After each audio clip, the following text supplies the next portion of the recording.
Get ready, friends. It's time for another Historic Metals live stream. Before we begin, don't forget to click like for the algorithm, be sure to subscribe and leave a comment on this video. Also, be sure to click the bell icon to get notified when we post new videos and live streams. Now, let's get things started and make some history together. Here's your host for the show, Corky K. from HistoricMetals.com.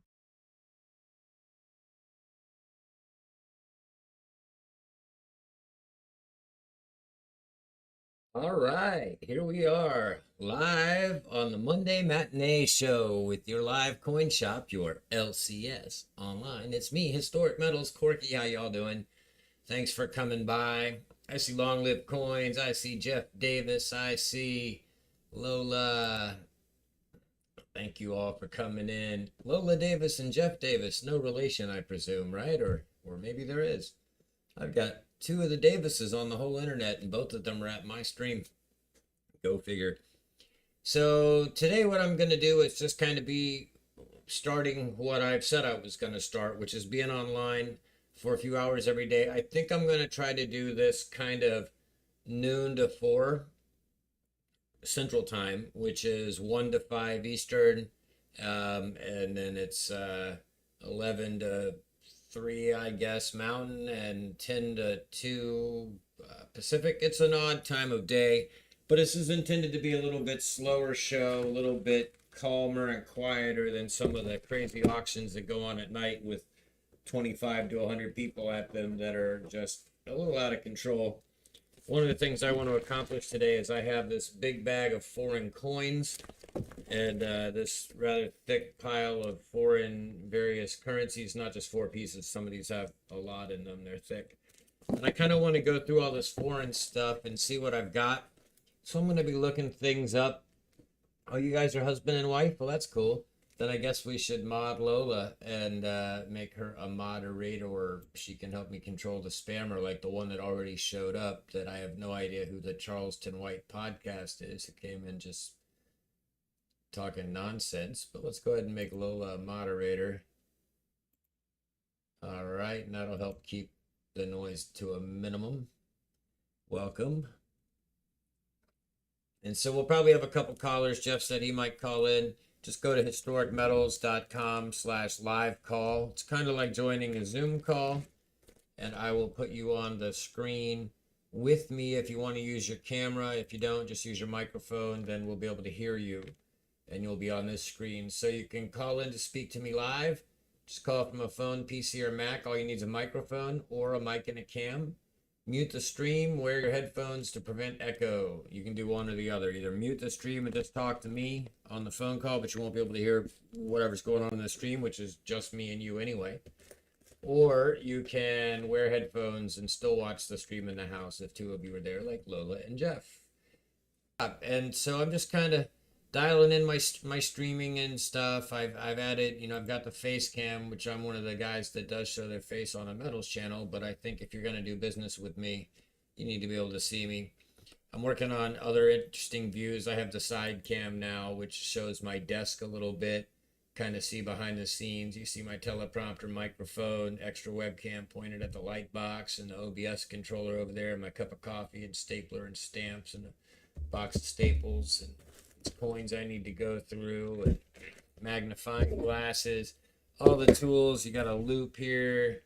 If you need to look at something up close, I've got the microscope over here, which shows on the stream like this.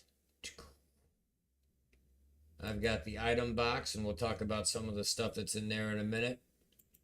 But yeah, the desk is a little cluttery, a lot of gear going on here all around me. Monitors over here and over there. Microphone, webcam, teleprompter for recording my content scripts, another camera that I'm working on maybe using for another view during the recorded videos. Lots of stuff. Tablet back here where I can kind of control the stream and stuff if I want to. I'm not using it right now for this one. But yeah, my little coin shop behind me, I have, of course, a lot of the inventory that I've been showing you guys. Hey, Chuck Stacks, how you doing? Good to see you. Thanks for coming by.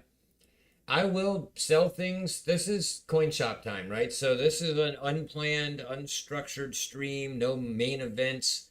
I'm going to do coin shop stuff, like go through these coins here as we sit here. I'll start doing that in a few minutes after I greet everybody who's coming in. And basically, yeah, just kind of be here, right? So the idea is for those of you that don't have a coin shop nearby, who don't have a local coin shop you're comfortable dealing with, or maybe you're in a city and it's hard to get to or whatever, if you'd rather deal from the comfort of your own home, then I'm going to try to serve as kind of a small coin shop, right? So I have silver and gold and platinum, currencies and numismatics and collectibles. Not in great abundance, but there's about $100,000 worth of stuff in inventory right now. So I have a good selection. And as time goes and I get to know who's shopping with me, I'll dial in what I keep in stock, right? So if you're a fan of, American Eagles, right? So I'll buy tubes of Eagles. I have a tube of Eagles for the auction tonight, something to look forward to. Be selling those. I thought about selling it as a tube, but I'll probably sell them individually just so that more people can get some 2020 COVID Eagles. What else?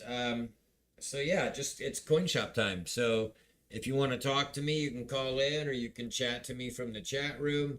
I'm going to start looking at some of this coinage and maybe do some giveaways. And if I find little coins that are interesting here and there, I might throw some giveaways in today in the afternoon matinee.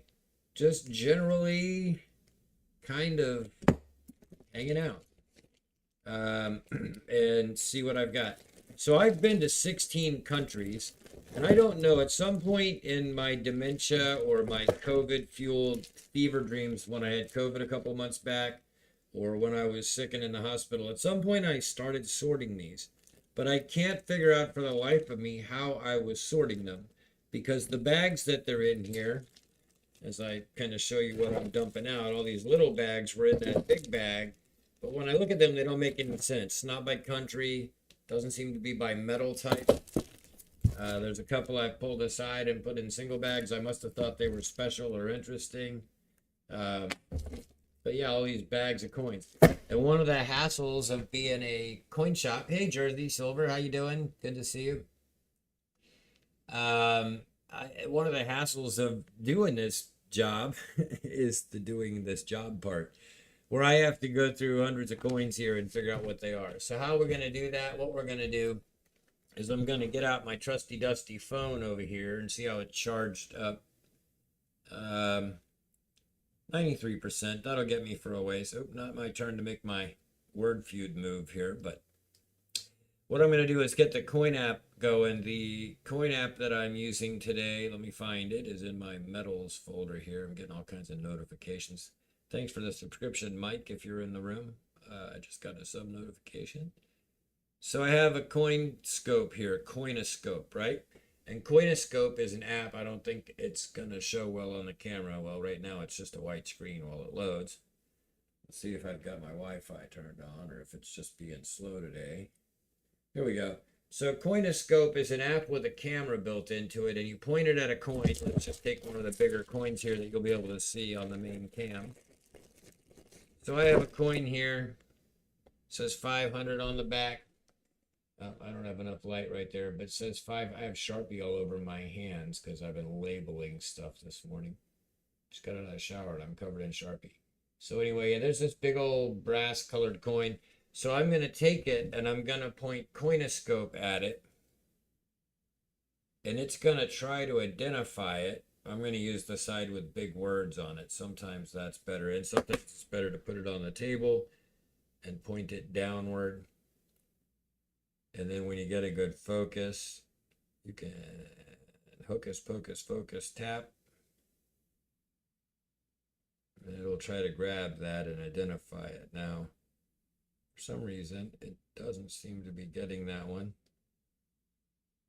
But I have had good luck where it usually hits right away. Let me try the other side of it.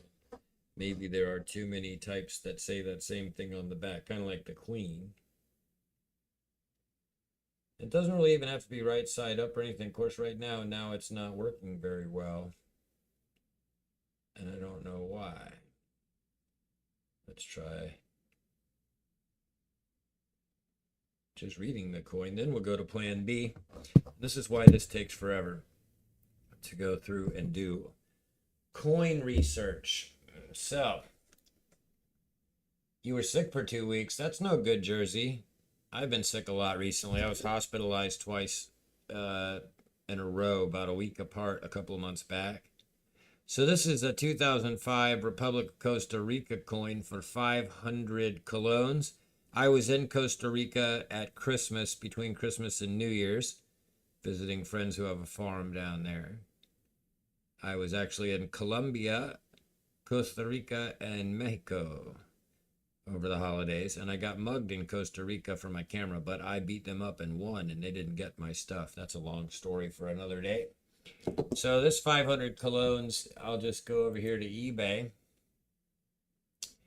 and we will go look it up. I have a feeling it's actually just regular everyday money from 2005, but let's see if it has any numismatic value. So 2005 Costa Rica 500 colones. So as I recall, colones not like dollars, so this is not $500. It's more like 500 dimes. I think a cup of coffee was like 450 colones or something like that. So $8 for the 500 for the first one. But let's go ahead and buy it now. Lowest price. This is how I always price match. I'll hit buy it now, and then I'll go to the lowest price. Boy, the internet is really slow today. It might be why the coin app. I have gigabit. Just doing coin shop stuff, hanging out in the coin shop. Happy to talk to any of you that want to call in or hang out in the chat. If you're looking to purchase anything in particular, let me know what it is. Maybe you were planning to buy a 10-ounce bar today. I've got a bunch of them, different ones. You know, maybe you were looking to get some unique round to add to your collection. I might have it. Got some of the newer stuff, some of the older stuff. We can just do whatever. So I'll figure out what this is. So 100 colones is $3. 500 colones starts at around $6. So that has some value, about $6, $7. And I'll show you what it is that I'm looking at. So I'm looking at this 500 colones Costa Rican money. Pretty basic on the back. Just says 500 colones and some patterns. I don't know if that's Braille. I believe it is Braille for 500 underneath it, which is interesting. And it's a 2005 Republic of Costa Rica worn coin from circulation from my trip. It's interesting. I want to look at that Braille on the microscope. Yep, that's Braille for sure. It says 500 colones. Not that I can read Braille, but it's pretty easy to guess. It says 500. So the dot L shaped backwards. So the two dots and then LL. So 500 betting. So that's cool that in Costa Rica, a country without a military, they also take care of their blind people by putting Braille on their coins. And when a coin is worth $6 or $7, of course, you carry a lot more coins in your life. It's kind of like easier than paper money to some degree to verify and so on. So here's some more stuff in another baggie I'll just take out here. Looks like something old here. Let's see what this is. I might have set it aside because it was old. So what we have here is a British penny.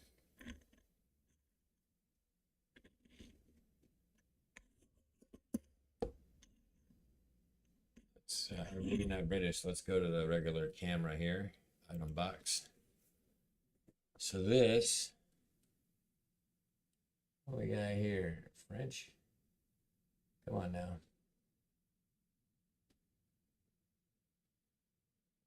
It's a fine looking gentleman, but I may have, oh yeah, Britain. Penny. Just a big penny. What year? I may have to pull it out and look at it with a magnifying glass. It's like 1914 maybe? My lighting is a little off. Part of what we're doing here is dialing in for tonight. Let's bring a little more light into the front of the box. That helps I need to get a webcam, 1914. A webcam that can focus on tinier detail better. British penny.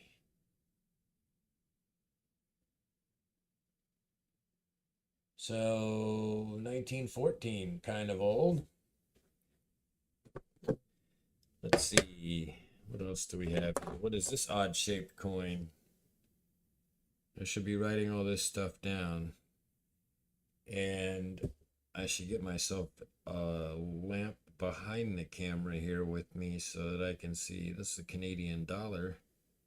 But how old is it? Because I don't know where the year is on this thing. In rough shape. 19. Oh, I'm going to need a loop on that one. So what you're looking at in the item box right now are golds. Oh, 1988. So you're looking at silver, gold, and platinum. And as you can see behind them, I have some sets. Those are going to be on the auction tonight. It's going to be like a starter pack of bars where you'll get a 10-gram silver bar, a 1-gram gold bar, and a 5-gram platinum bar in the premier kit there in the front. The two sets in the back are half that size, 5-gram silver, half-gram gold, 2.5-gram platinums. And those are going to be basically, well, an auction item this evening, but they're just already set up because I was arranging things for later, and then I decided to stream this afternoon. So as I go through these coins here, I kind of need to separate them apart. Maybe we should do a giveaway. How many people are watching right now? Do we have any audience members? Let me go ahead and check the stream control. So, blah, blah, blah, stream settings, analytics, blah, blah, blah. So, 6 viewers. I usually don't like to do a giveaway till I get over 10 people. So we're going to hang out and see if anybody else shows up. If not, we'll do one at least at the end. I don't know if I'm going to be able to bore you guys to death by taking notes. So we'll just kind of keep looking at these coins and evaluating what they are and what they're worth. So, I have a lot of these bimetal. This Canadian $2 with a polar bear. It looks old. What year is this from? Oh, 1996. Not that old. Do we have any 1996 people in here, Jersey? How old are you? You're about that year, right? Maybe a little later.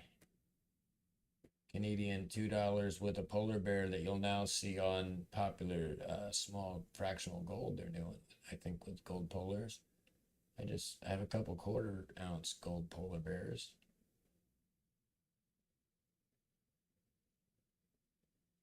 $1996 bimetal $2 Canadian. The auction tonight will be at 6 p.m. Central Time, 7 p.m. Eastern, 5 p.m. Mountain, 4 p.m. Pacific. And since you're in Jersey, that'd be 7 o'clock for you. Since you've conveniently outed your state in your name. Either that or you're into Jersey cows, one or the other. Let's see what we have here. I want to find out if any of these are silver. Now, to find that out, I need my little Coinoscope app to start working better. What we have here, this feels heavy. So this one is going to be the Burbus Revolt, February 23rd, 1763, with a man named Cliffy on it. And on the back, what we have here is a failure to communicate. What we have here is Republic of Guyana, Food for All, $1, Bank of Guyana, 1970. I do believe this is silver. Let me go ahead and show you, and then we will look it up. So this is a cool one. The Republic Revolt, February 23rd, 1763, with that dude Cliffy, who just released one banger of a new house reggaeton song, I guess. I don't know, or he let her revolt, but he's wearing some banger jewelry and got that sweet goatee. He's hip. And on the back, Republic of Guyana, Food for All, $1. Very nice looking coin, very clean. And the silver edge leads me to believe that potentially that bad boy silver. So let's look him up on eBay. Do-do-do. We'll go over here to the... I need to bring this way up here because we use it a lot more often than I thought we would. Put it right under the microscope. So we're going to look up the Republis, what's how it was spelled. Republis, Revolt, coin, Guyana. That ought to be enough. Search. Yep, there's the exact coin, $9. Well, $8.88 plus $4 shipping. Different dude. $45 plus $5. Wait a second. Wow, $45, huh? That was the same coin. And that's the only one. So that's probably why it's 45. And the other one up here is 9. Let's take a look at it. See if either one of them has any information. If not, we'll go find the information I need. 1970, Republic of Guyana, $1 coin, Burbis Revolt. The copper penny guy gives no information about this thing. Oh, wait, he gives a little bit of information, but not much. So let's go to the Google and learn stuff together. What do you say? By the way, let's turn on some music too. I don't know why we're sitting here in silence like this when we can have awesome background music. So let's Google that, or DuckDuckGo it, as the case may be.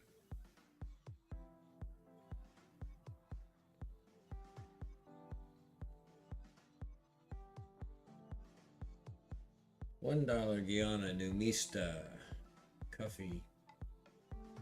Yeah, those are the right ones.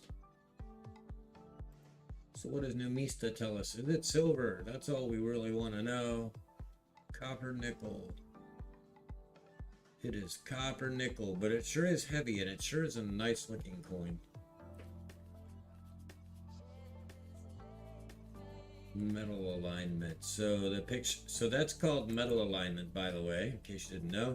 When the front and the back flip heads up the same way, that would be metal alignment as opposed to coin alignment. But it's a nice looking coin. I like it. It's cool to own.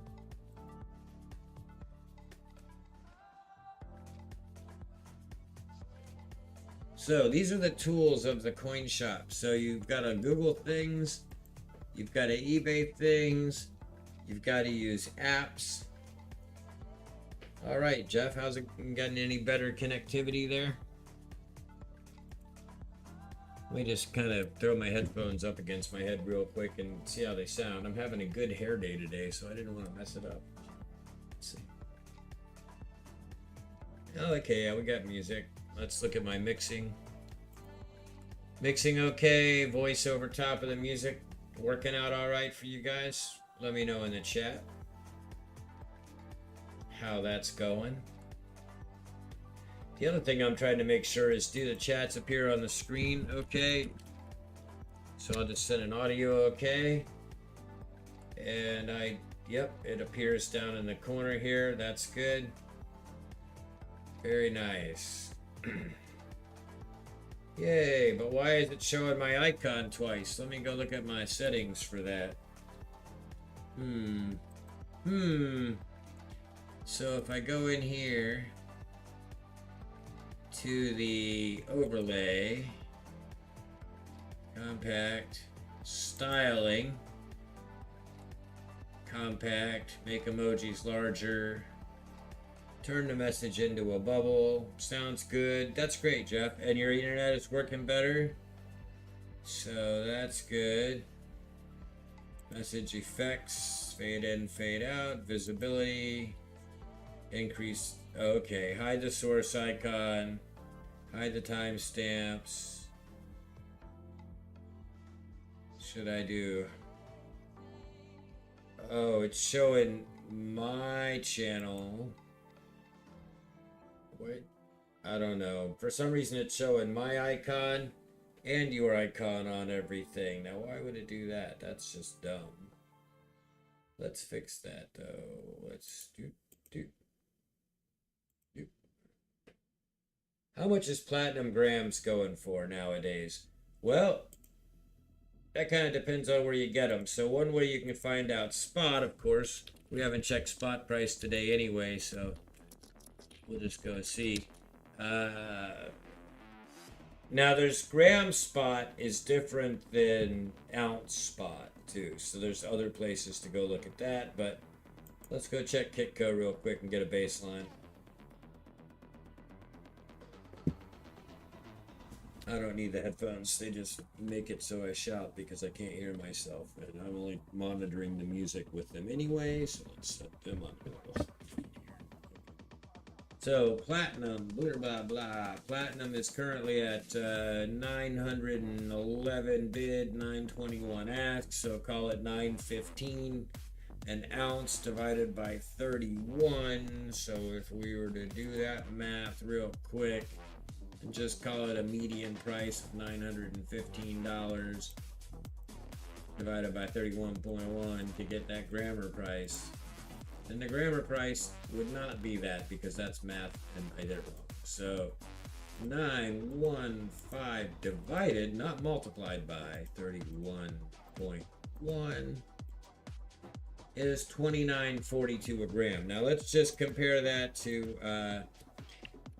the gram price, platinum gram spot. There's a site I know, I can't remember what it's called, that does the gram gold, gram silver, gram spot prices. So,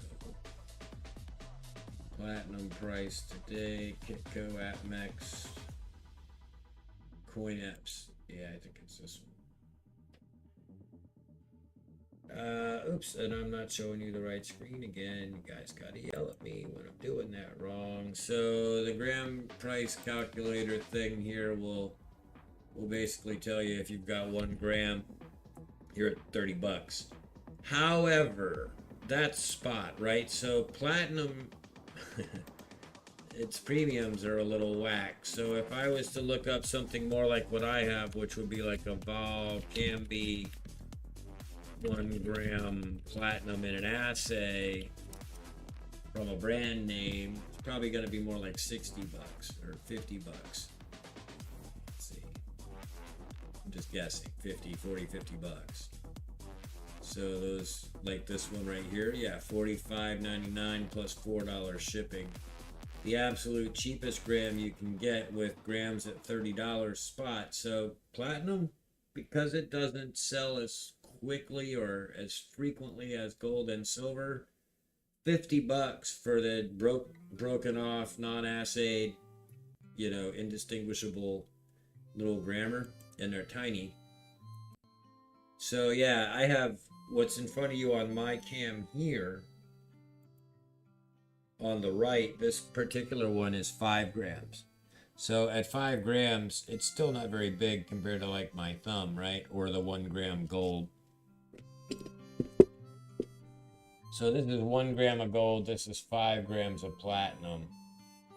Platinum is interesting. What I'm doing are these little starter kits, right? So it'd be this 5 gram platinum bar in an assay, a 1 gram of gold, and a 10 gram of silver. And I mean, I could sell it early, but I was going to auction them tonight. But they would be starting at, for the bigger sizes, they're going to be at 350 bucks for the 3, for 5 grams of platinum, 10 grams of silver, and 1 gram of gold. Then I have the half size kits in the back, which is exactly the same packaging, but everything's half the size. So a 5 gram silver, a half gram gold, and a 2.5 gram. I have 2 of those sets. But yeah, platinum is an interesting metal. Now the thing about platinum is that it's an edge case metal, right? So it isn't technically in the same line with gold and silver. It is a precious metal. Platinum is a precious metal, but it's used industrial mostly, and a tiny bit of jewelry, right? So comparatively by ratio to gold or silver in jewelry, platinum is far less. And you'll very often see something like platinum coated gold or platinum coated silver, layered or platinum filled.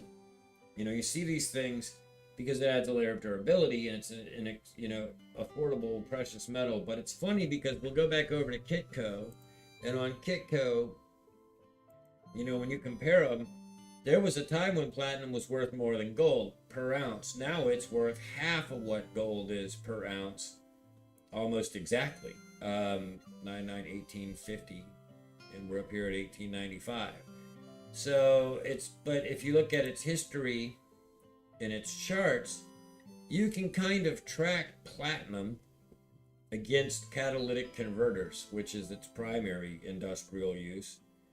And if you look at it over time, like 5 years might be about as far out as we can go here without getting tricky. Come on now, YG flash away. All right, so the 5-year chart for platinum, see how all over the map it is? It's up and down. It looks like cardiac arrhythmia. What now? Did I click? Is it getting bigger? That's all I want, is for it to get bigger. Nope, that just took us back to where we already were. So, but it was at 800. Now it's at 900. That's a 10-year spread. But at one point it was 13, and at one low it was down to $600. Now, when you look at it overall, a much longer period of time, it was always going up. And now it's in this weird place. And something that I've heard said is that it's sympathetic, platinum and palladium. So palladium apparently is going to have a similar spiky chart. And the reason is when platinum gets too expensive and palladium, see, they're 900 and 1200. They're not massively far apart, right? And they swing $20 and $30 at a time, as you can see. So what happens is platinum and palladium can apparently be used in similar technical applications. So if platinum gets a little crazy priced, then they can buy palladium. And if palladium gets a little crazy priced, then they can buy platinum.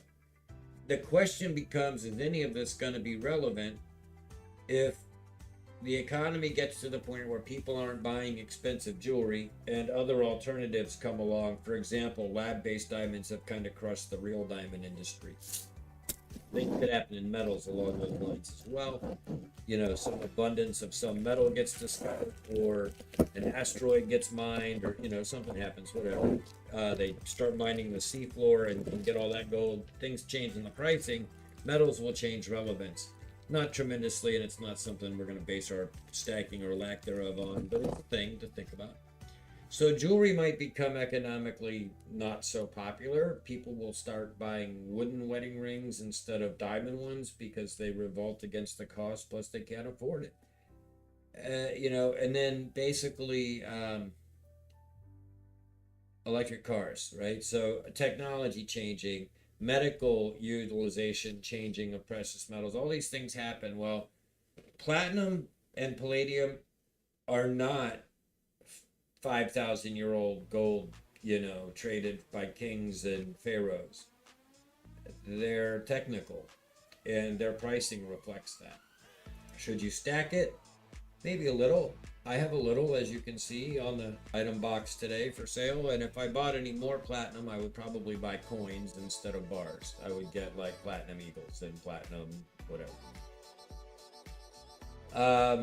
But in terms of having a little bit, the idea of these bars here is, I want to own some gold, silver, and platinum that's roughly similar in shape and size, and just have that as part of my core collection. And that's what my little bundle kits are for. Kind of call them precious metal starter packs, if you will. So that's what these kits are all about. So let me just check in here and see how many people are watching. It's not an easy place to see that when you're streaming, believe it or not. Oh, 5 viewers. Not bad. It's always good to diversify the collection or stack, says Jersey. That is the truth, my man. And it's good to have a little bit of everything, which is why, I offer a little bit of everything. one thing that I'm working on, so let's see if I can do this. So the side face cam is somewhat mobile. It's on a bit of an extension cord. Let me pull it out. On a table over on the other side, see all that? That's currency over there. I don't want to get up and walk around the room. But I was laying out currency, and you can tell some of those bills on the right are much larger than the bills above and beside them. Those are some pretty historic bills. There's some $100 red seals over there, some sequential $2 notes, a gold check from the Carson City Bank written for cashing in for gold, but a check.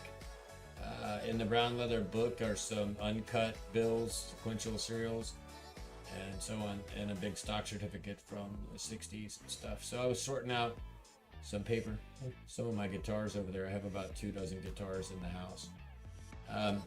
Just a hobby of mine. I also stack music gear. So it is good to diversify what you're holding and what you're having in your world, for sure. Gonna put that back here.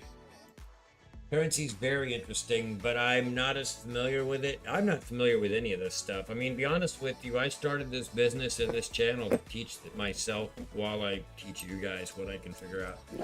I'm no expert. There's better channels for total deep level expertise, like Coin Helper for You or whatever his channel's called. He's really good at nerdy stuff. I'm just interested in it. And I'm interested in it from a couple different perspectives. I'm interested in it from history. I'm interested in it from finance, from money. Be able to sort these. I had this vision today of bringing all these foreign coins on and sitting here and going through them one by one. And I think it'd be really boring as a live stream now in retrospect. But I was going to give some away. And I think since half a dozen of you are here, and we will we'll test out one of my bot features. The bot has a feature, nothing fancy, nothing wacky, but what I'm going to do is I have this bag here of silver. I can't say they're actual silver. They're probably clad. They're probably all clad. Let me make sure they're even foreign. Yeah. So here's a random bag of foreign currency, okay? And here's what I'm going to do. I'm going to take one coin out at random. Just reach in there right in front of you on camera here right now. Kind of shake them all up. Look the other direction. Get my fingers on a grubby coin in here. Pull it out. See what we got. We got a very shiny coin here. Let's put it on the little camera. What do we got? Is it interesting enough to be interesting? It's too small. Republic. France.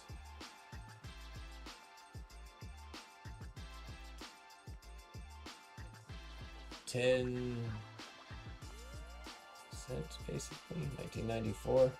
Not interesting enough. Let me pass that. Let me get one of these big ones. Let's put a nice big round. Oh, this might be more interesting. What do we got here?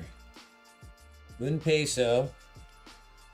1971, with that pirate looking dude on it. Very little writing, very little going on. Oh yeah, a Mexican un peso coin.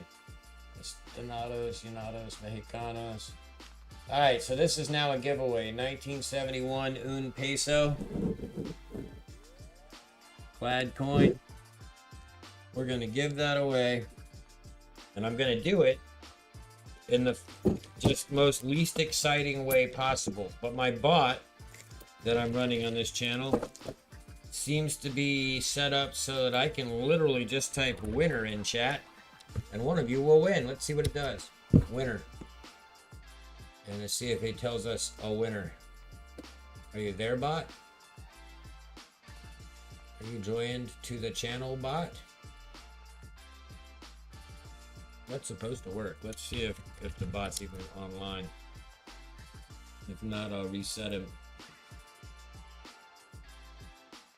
Dashboard. Oh yeah, he's there. And the winner is Jersey Silver Stacker. Alright, so it took him a while to go back through all the chat people. You don't have to pay me anything. You can ignore that one. But Jersey, you won yourself an un peso from 1971. I'm gonna put that on a card And I'm going to put it in a wallet for you for now. But Jersey, if you want me to send it, I'll risky ship it. You know, something like this, I'll just put behind a piece of cardboard and put it in an envelope. But Jersey,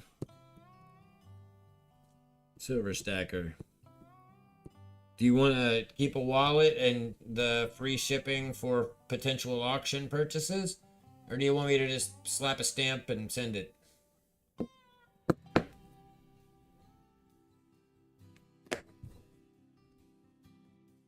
Because I have it now on a card for you. Keep an open package. Great. I'll stick a W in the corner. And that's going to come with free ship. Because that's a GAW. So you would have free shipping for a week or two, roughly, until I get sick of holding your wallet and track you down and tell you to come get it. Alright, you're in my pile of wallets over there. Alright, well that was a fun little giveaway. Let's look at some of this paper foreign currency I have here. This is some interesting stuff. Let's see if we can identify it. So I believe this one's Greece. Let me look it up. Probably the easiest way to do that is to type words into eBay. So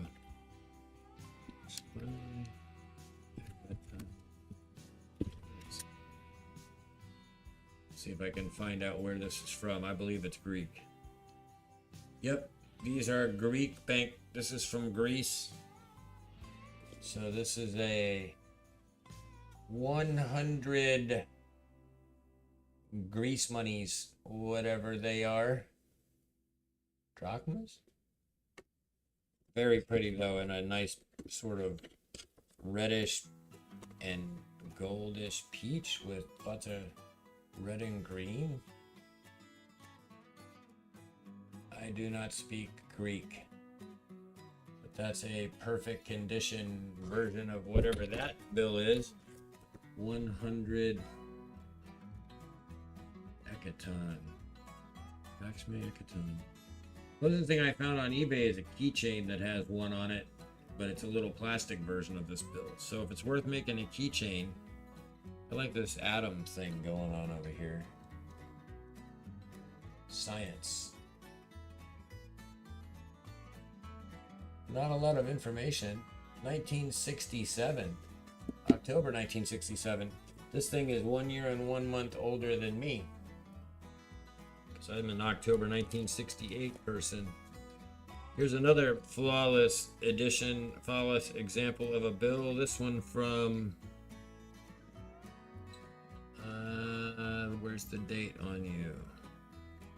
Foreign kooks, where do you put things? Here. Casa de Moneda de la Nación. So... Barcaloca Lake, House of Money of the Nation. Argentina, don't cry for me, Argentina. I have un peso, which I'm guessing is from about 1988. It's hard to tell. There doesn't seem to be a date obvious on it. On the back, in very fine print at the bottom, it says it's the Casa de Moneda de la Nación, so the House of Money of the country. I guess that's that building back there. On this, they tell you what lake it is, they tell you what building it is, all kinds of cool symbols, but then they just kind of hand stamp a serial number on it and some signatures and I guess a date, which I'm guessing is, as far as I can tell, I don't know. Doesn't seem to have a date on it. So that's interesting. Argentina doesn't care when they make their money. Now this one's really special. I bought this one on purpose. Some of this foreign money I just accumulated. Some of it's from my trip around the world, a couple trips around the world. Hey, Chili Gumbo. But this is super cool. This is North Korea. So I don't know if it's cool, but it's interesting. And it's from 1992. North Korean money. Kim Jong on there. And of course, always trying to make their place look pretty. I guess that's the guard shacks at the DMZ with snow on the roof. Just kidding. That's some kind of resort location. How's it going, Chili? Really chilly gumbo. We're just looking at some foreign currency, doing coin shop stuff. So that's North Korea, and that's one of my favorite paper currency collectibles. And as you can see, these are all fairly flawless examples. In the more flawed examples, I have stuff from all of my own personal travels. I've been to 16 countries, and there's some interesting money out there. And for these, I have just everyday examples of what they actually spend and use now in these countries. So like these Hong Kong dollars, Hong Kong $10 notes, Hong Kong actually calls them dollars. It's Government of the Hong Kong Special Administrative Region. Now these are see-through. They have a clear plastic insert, which I believe probably has watermarks on it. It does, as you can see the bird cockatiel in there, and a tin in the plastic. It's pretty interesting. High-tech money, lots of anti-counterfeiting measures on it. In the printing, micro printing, the clear plastic window. Now a lot of the money from around the world I had received in my travels has that clear plastic window feature. More patterns than places and people. Just interesting artwork, very colorful. Hong Kong and 115 degrees in East Texas. Yikes. I haven't been outside in Tennessee in a while. Ever since I got into YouTube, I don't leave my house anymore. So Hong Kong dollars, pretty interesting looking. Here's some more Hong Kong money. Actually, quite a bit of Hong Kong money left over, it looks like. So this is a Hong Kong 20, but a much older one with security features, but without the clear window. And kind of cool looking. Very colorful. So the Hong Kong and Shanghai Banking Corporation actually prints these 20s. So they have bank printed currency. Sort of like we used to have national currencies here in the United States by order of the board of directors.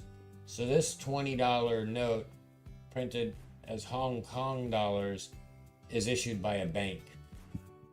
I believe the actual Chinese yuan are issued by the government, but when you get to Hong Kong and Macau, which each have their own money, they make it at the banks. So that's why you see HSBC all over this. Slightly older 20 Hong Kong dollar note.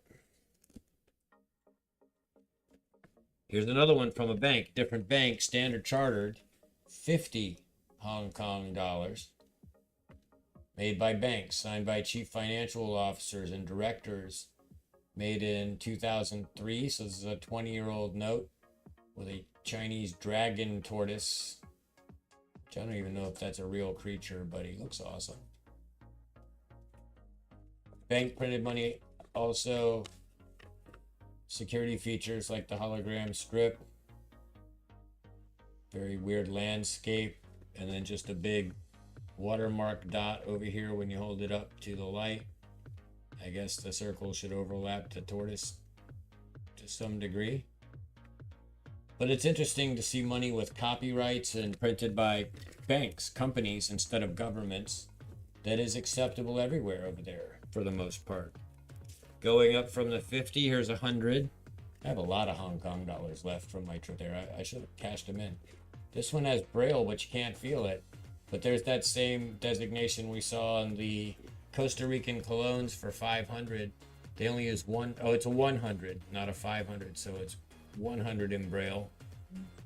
Whereas the cologne said 500. The funny thing is, those dots are not raised. So how can the blind person feel them? I do not know. Braille that you have to read, which is pretty funny. but that's 100, printed by the Hong Kong and Shanghai Banking Corporation. Again, HSBC.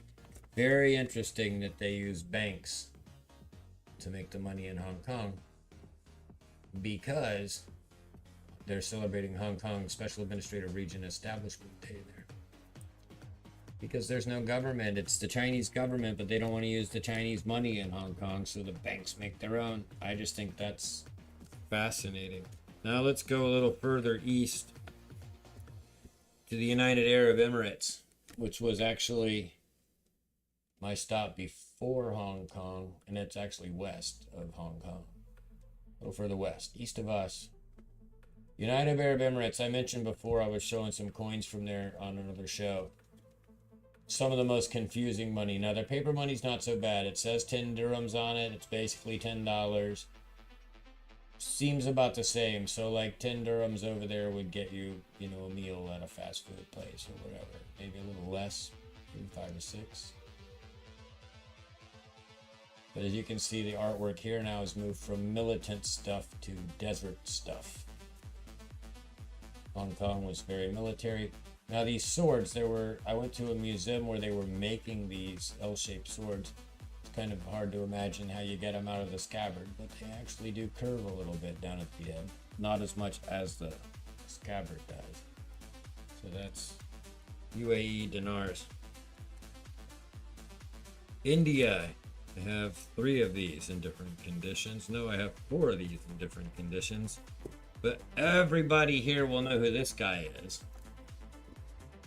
You get to India, we put Gandhi on the money, of course.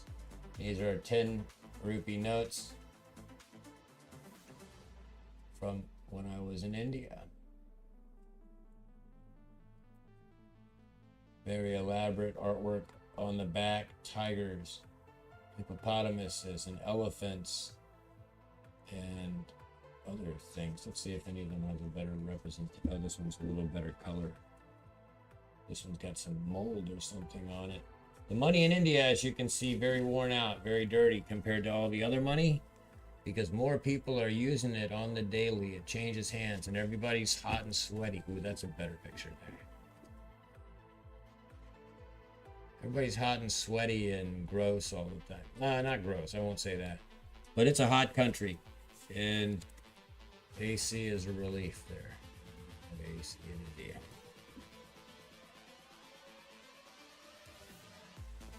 Gandhi looking good. Here's some more Gandhi. This is 100. A little bit more modern. Has a security strip. Serialized. Watermark spot. Fancy fonts and scrolling. Similar pictures on the back. A lot of detail. Landscapes. 100 rupees for you, sir. 100 rupee for you.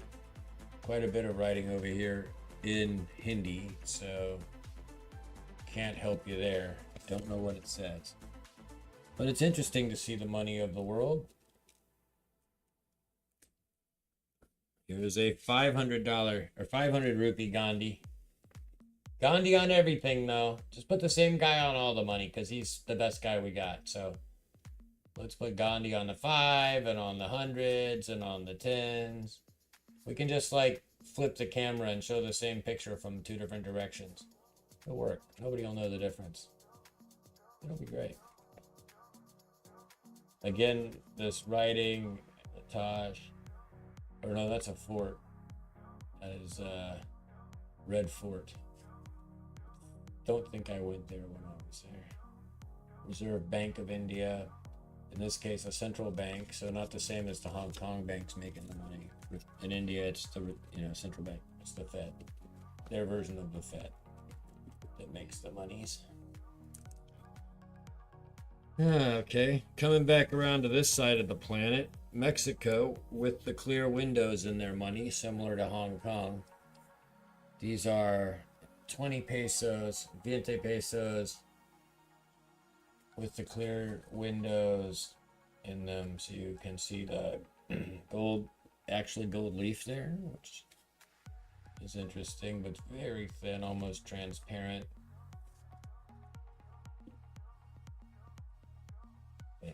Mexico. These are just bills from my actual travels. These are what you would commonly use today.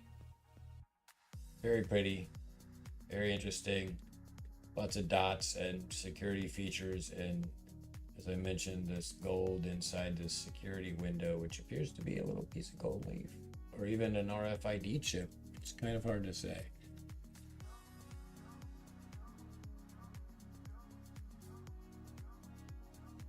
A 50 with the butterfly and the butterfly cut out. Butterfly and snail? Butterflies. Butterflies are a big deal down there. Butterflies all over the bill. Cinquenta. Pesos. 50. Beautiful butterflies all over the otherwise very simple bill. Doesn't Canada use Windows? I think they're all Mac up there, Hambone. Just kidding. Get it? Mac, Windows. See what I did there? They might. Some of their money. I haven't seen a lot of paper Canadian lately. Here's an old 100 pesos, 100 pesos. Kind of old and worn out. Very colorful. Actually, not that old. It still has a hologram strip. Probably dated. Lots of dots on their money. I thought that was interesting. It's kind of wrinkled up, so that looks like texture, but it's actually just wrinkles. Because I actually carried this money around. I don't know who Walnuts and Bestiality. Stranger, what are you selling? What are you buying? Got a selection of rare things for sale, stranger. Quote from Resident Evil 4 merchant. Hey, Silverpaws. What am I buying and selling? Well, I'm not buying so much right now. I'm selling. At the current moment, I'm just going through money from around the world to look at it. When I'm here on the daytime stream, it's mostly just a laid-back, hang-out at the coin shop kind of situation. I was going to go through a bunch of foreign money today and try to value it. If anybody needs anything, I definitely have merchandise, but the auction will be when I really get into bumming out or banging out the sales. I'm just about to finish up here with the last few pieces of paper money, and then from there, don't know what I'm gonna do next. Silverpaws, are you gonna run at 2 o'clock in an hour? Are you gonna run? While we wait, we'll go ahead and look at this. This is another Banco de Mexico, 500 quinitos pesos. We're talking real money. You got 500 pesos. You got a whale of a lot of money. They even put a whale right on there, which is pretty cool. More dots. Always with the dots. Silverpaws, are you going to run a race show in an hour at 2 o'clock? Maybe I'll jump off of here and join you. This is a little tiny bill, and it's, where's this one from? I can't remember where this one's from. It's from 1980. And I think this is the Macau money. Yeah, I think this is the Macau money. So this would be from the Isle of Macau, and it's very small.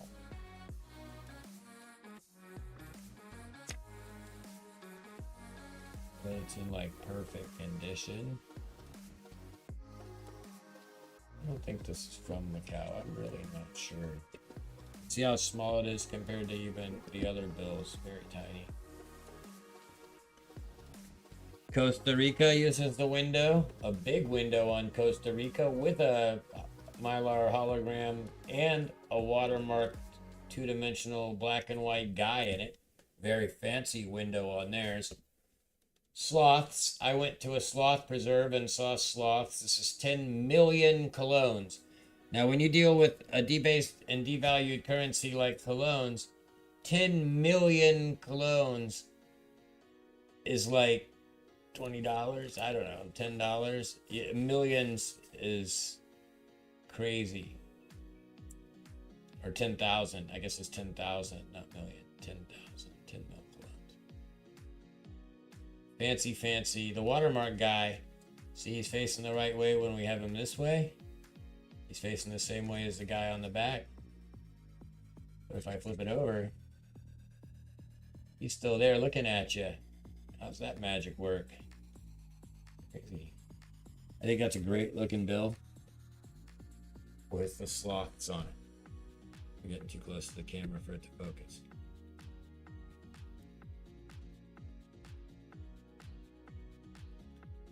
All right. I'm pumping the clip when the wind blows every 20 seconds. Got me peeping out my window. Okay. Cash rules everything. Okay. Well, Walnuts, you seem excited. That's good. Banco Centro. Oh, Peru. Here's money from when I went to Peru. Someday I'll get pictures of all these trips out and put them online somewhere. This is pretty basic. This guy looks very serious. Looks like he'd be on an episode of like a History Channel reenactment of something, you know, that's just how they dress everybody for those History Channel shows. Give them round glasses, untabbed collars, and greasy hair.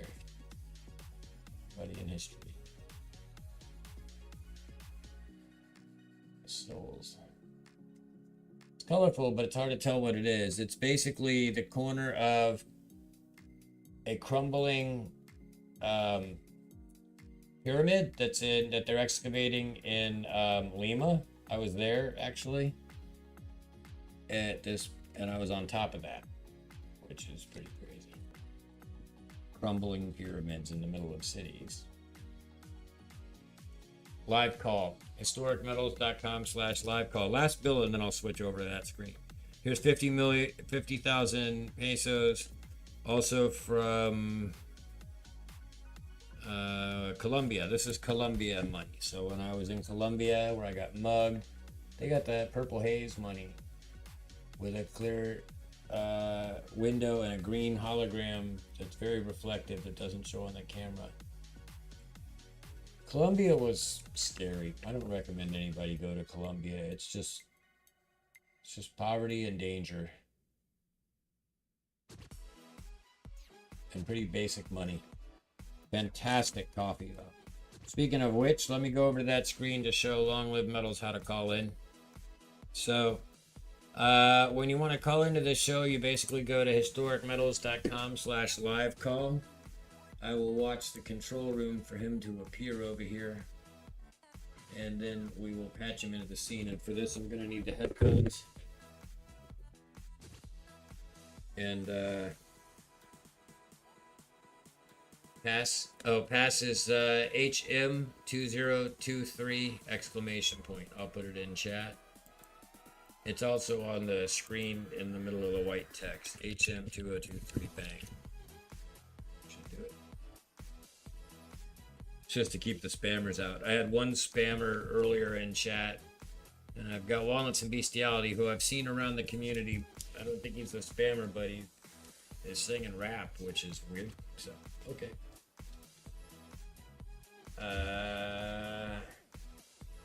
See if Long Live Calls makes it in to the control room here.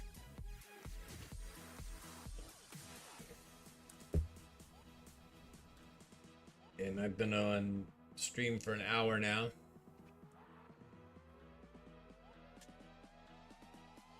So I appreciate you all joining me for this.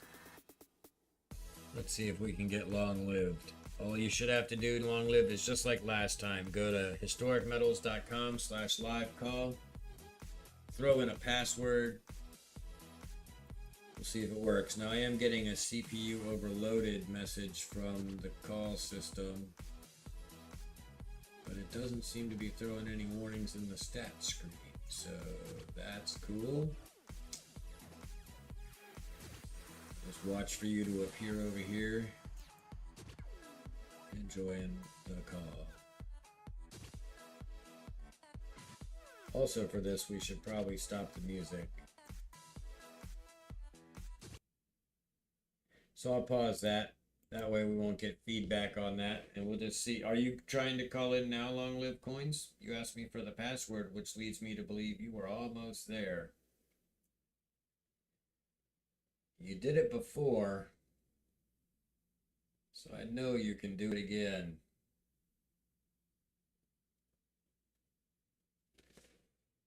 Am I dropping frames? Am I dropping Yeah, I think I am dropping a few frames due to encoding lag.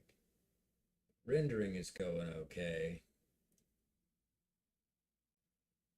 Oh, there he is, coming into the call now. Let's see. All right, let me add you to scene 1 and highlight you. All right, so I've got you on screen looking at your floor. Say something, say anything. Can you hear me? Can you hear me? Long live, can you hear me? Long live, can you hear me? Double check all my mics. You should be able to hear me, sir. You know you're live on the meeting, on the call, right? There you go, 16 by 9 guy. Can you hear me yet? I think you might not have your headphones on. You're here. I don't know. I hear doors squeaking. I'm sending you a message in chat. Let's see if you get it. I may mute you. Are you there, long lived? You walked away. I've got you live. People are looking at your table.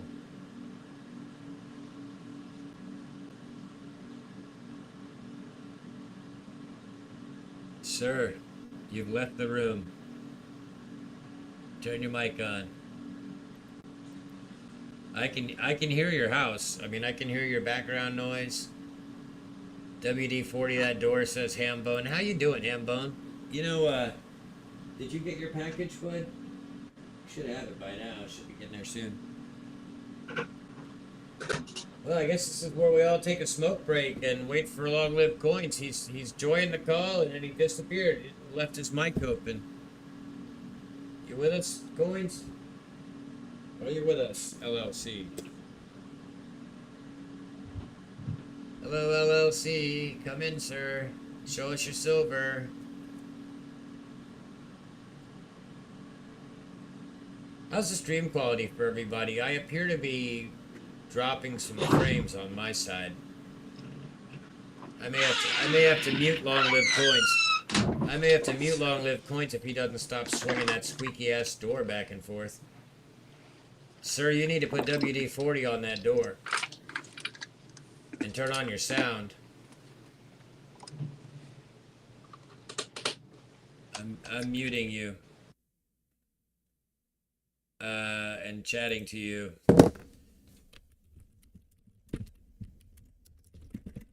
I'm telling him, do the squeaky door and not talking. And background noise. Tell me when you're ready. All right. Thank you, Chili. I appreciate that. Let me unmute dude and see if he's back. Are you there yet, sir? Giggle, giggle, squeaky door. But are you going to actually speak? Long live Coins. I've got audio from you, but no talking happening. And he hung up. Oh, he just disconnected. So that's weird. It seemed like everything was fine except for him not talking. Interesting. So, and let's see. So he disconnected. Well, boys and girls, we're just going to have us a cigarette and wait. Being 1 hour into the stream, I feel like I deserve a smoke. I'll just hold it off screen. Tonight's the big auction, ladies and gents. Gonna have a lot going on for that. Definitely got some good plans for the auction. Got some great items to offer tonight, some good deals. Looking forward to doing that at 6 p.m. Central Time, 7 p.m. Eastern, 5 Mountain, 4 Pacific. I live in Central Time. So, what happened to Long Lived? You came and you went. I'm me trying to tag him out here. Long Lived. You came, got all ready, and left. I heard you the whole time.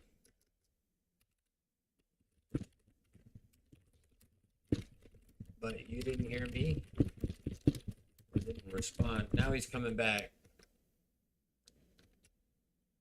Let's see. There he is.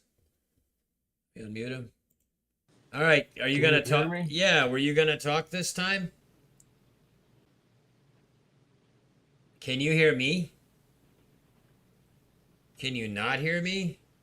I don't think it's, I think the audio is a problem on your side, man. Hello?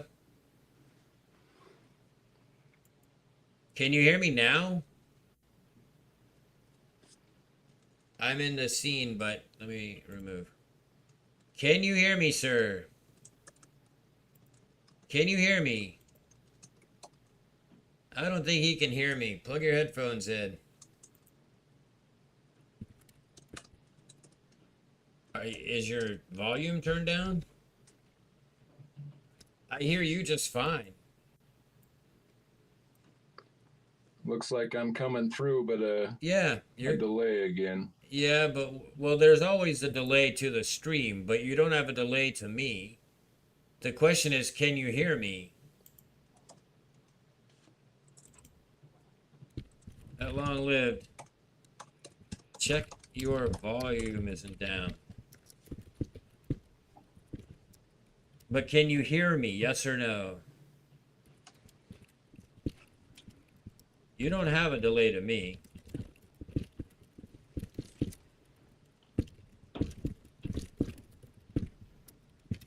I hear you fine. Fine.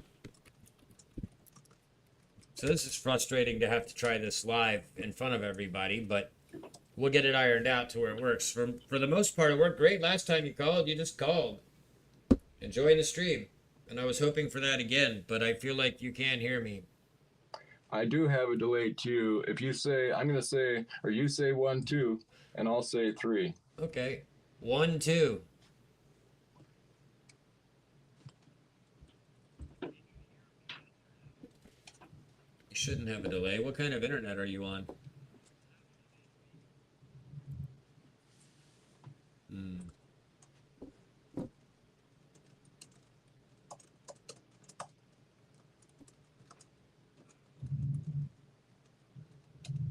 I don't know.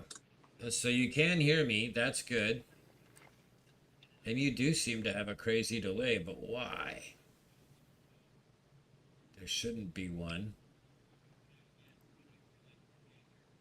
All my systems are green. Let's see.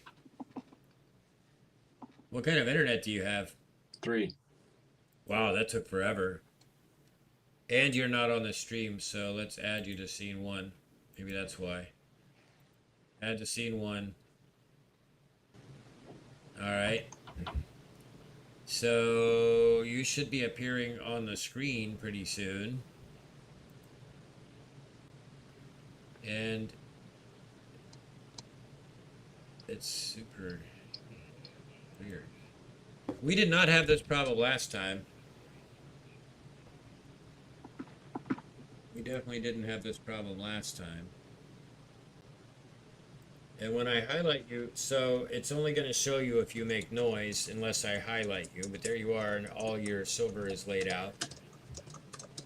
Go ahead and talk, and let's see if the crowd can hear you now that I think I've got everything in the right places.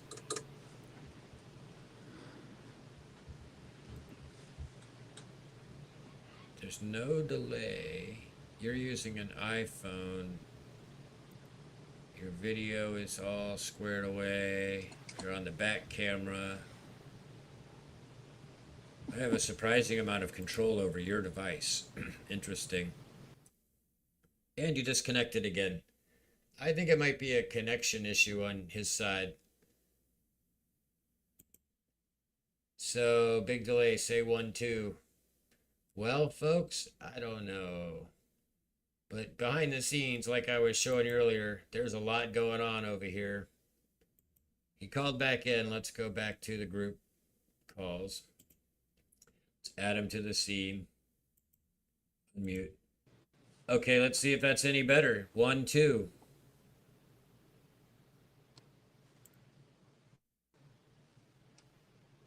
1, 2. 1, 2. Are you on Wi-Fi or wired? Are you on a hardwired connection? Because that probably why.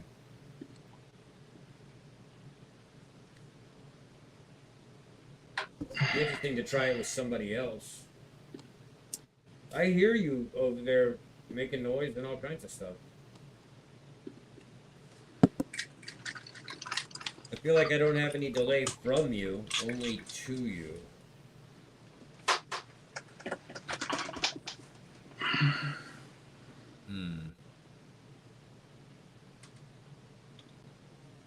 Because you're not talking. I can't figure out the delay without any response. Let's see. Let's increase the bandwidth a little bit. See if that's any better. Yeah, Jeff, do you want to try? You can call in right now. In fact, I can have multiple callers all at the same time. He's just disconnected his camera again and disconnected completely. Yeah, Jeff, give me a call. HistoricMetals.com/live call. The password is HM2023 exclamation. Sure, man. Hambone, come tonight. The auction will be nice and smooth. I have a lot planned. It'll be great.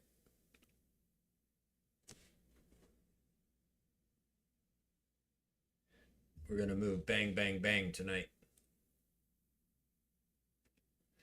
All right, Jeff, call on in. I'll give you 2 seconds to figure that out. I'm going to actually take 30 seconds while you go get yourself all dialed in and you're in the waiting room. I'm going to run to the restroom and I'll be right back. So let's put the music back on for a second and I'll be here in about 30 seconds.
All right, we're back and we're waiting for Jeff Davis to try to call in.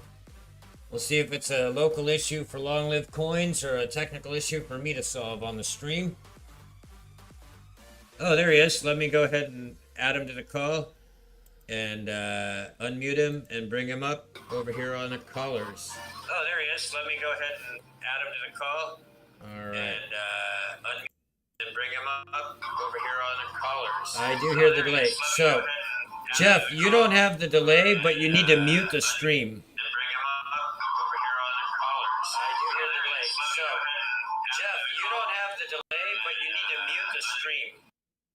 If you mute the stream, then I won't have it playing back over this call. Is that better? Oh, that's 100,000 times better. So can you see and hear me? And I have added you to the live view. You'll appear there in 1 second. Go. I can't hear you now. You can't hear me? Interesting. Yeah, you need to listen through the call, not through the stream. because the stream is 20 I have seconds no clue delayed. what I'm doing. You're good though. We don't have the delay.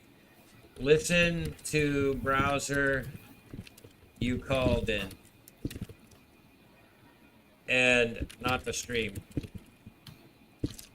on I YouTube. have no clue. So, yeah. I'm also messaging you in the back room. And you should be appearing on the screen too. So, yeah, you're in the scene, but you didn't appear. Interesting, because you're not sharing your camera, I guess. Let's see. You are all there. I don't understand. I see you and hear you just fine. Everybody's having a different problem. But you can't hear me because of you're not listening to the room.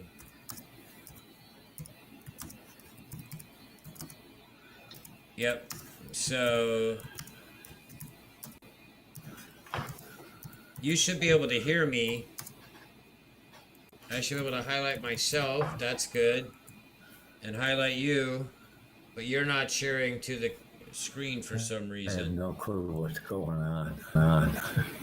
All right, I got you now. I've got you on the screen. You should be able to hear me, but you're not listening to where you called it. Did you mute just the screen, or did you mute everything? Everything. Oh, you may be muted in the call. Let me check your settings. Because I muted the. you need to mute the stream. I can see me on You there. need to mute the stream. Noise gate, compressor, blah, blah, blah. Mic. You need to mute the stream. I can see me on there. You need to mute the stream. Noise gate, Stream. compressor, blah, blah, blah. You need to listen to the call, not the stream.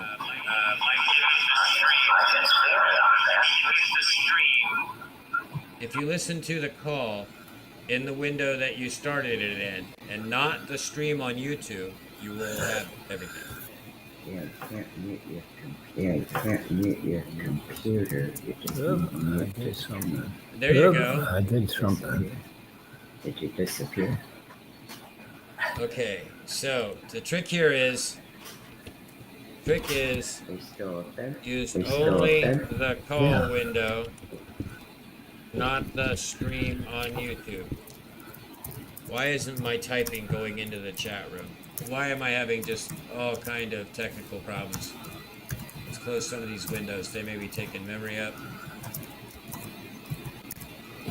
Can you see the chat in the back room?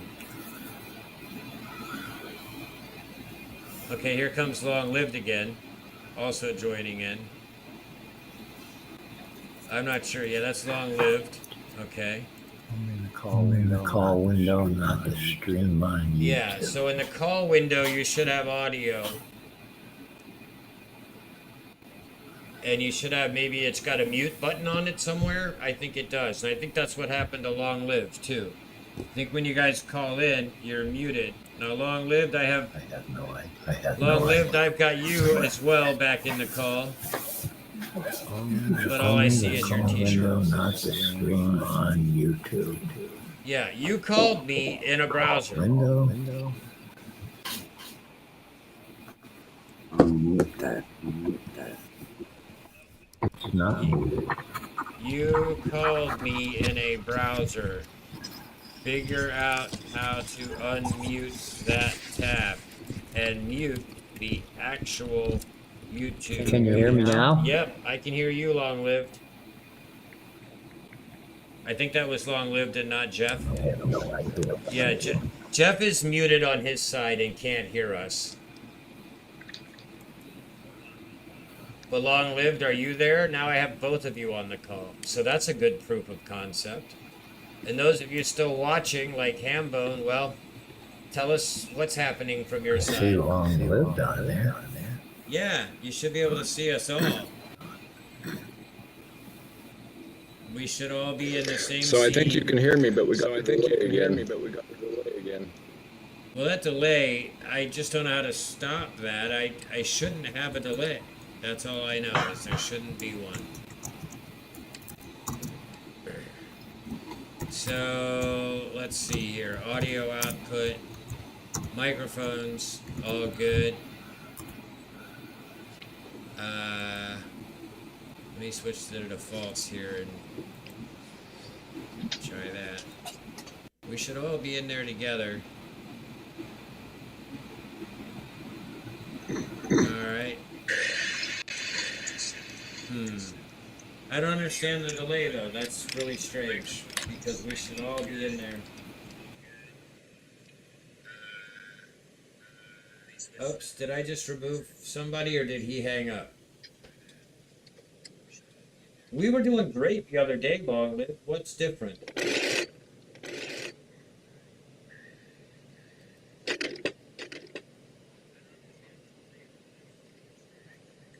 I'm gonna turn your noise gate on.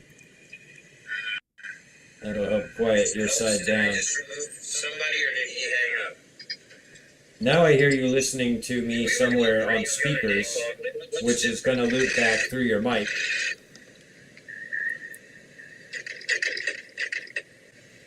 That's the thing, you guys can't have speakers on with a mic in the same room.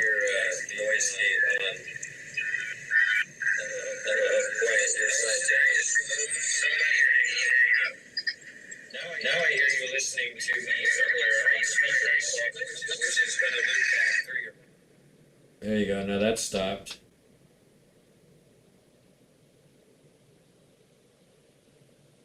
What are we doing here? I guess we have to figure it out at some point.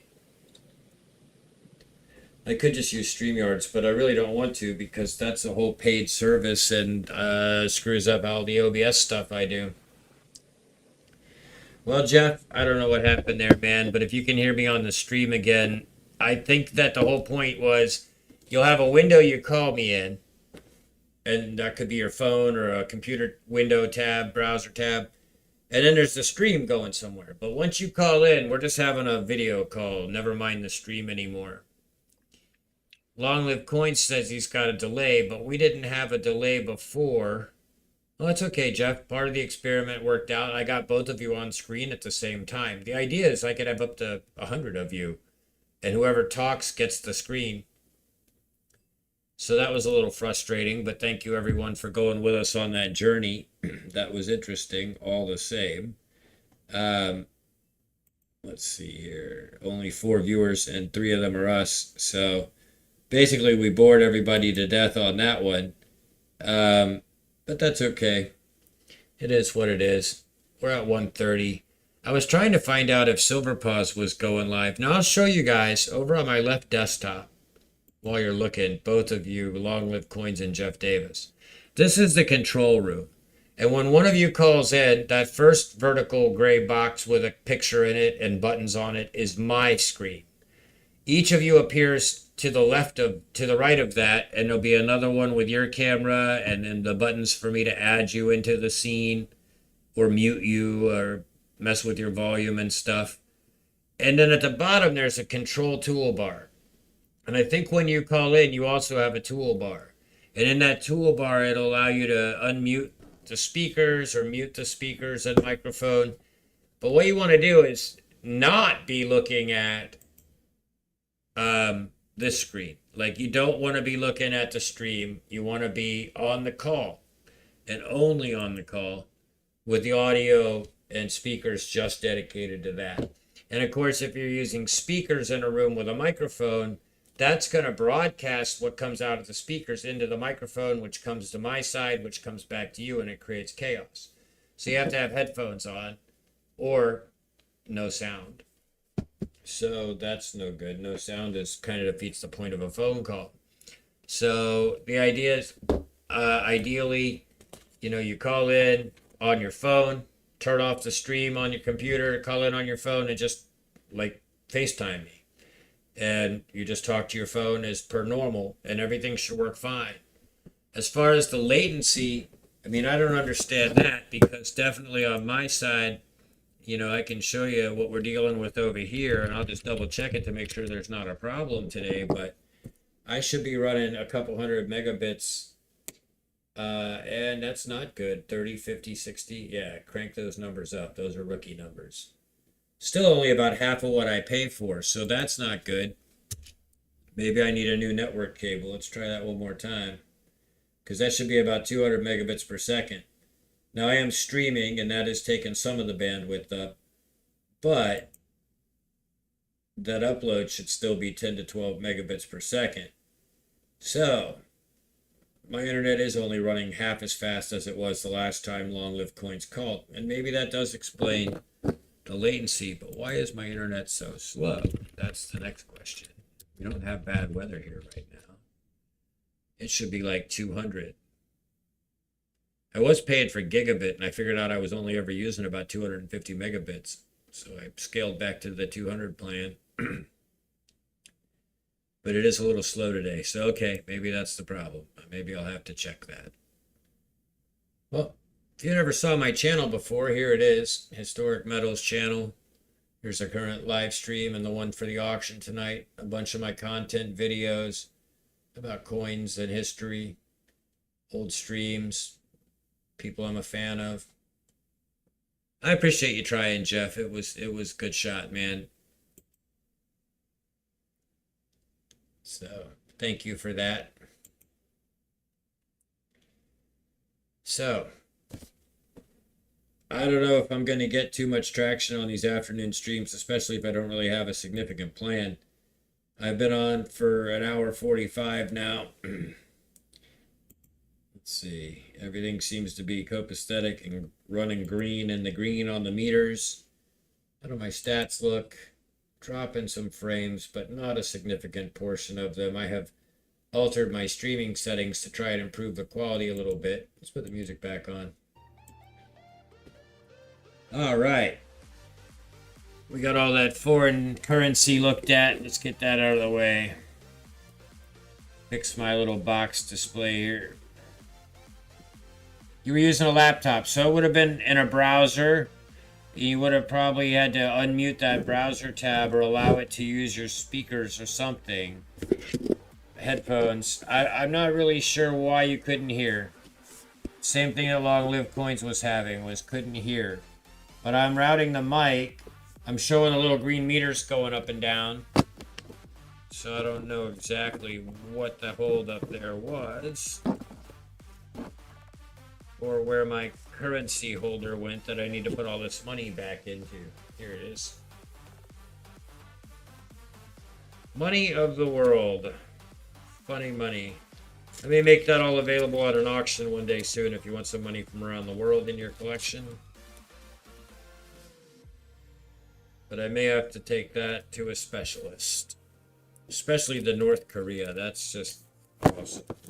Not everybody has North Korea money. Nobody in North Korea has North Korea money, so they tell me.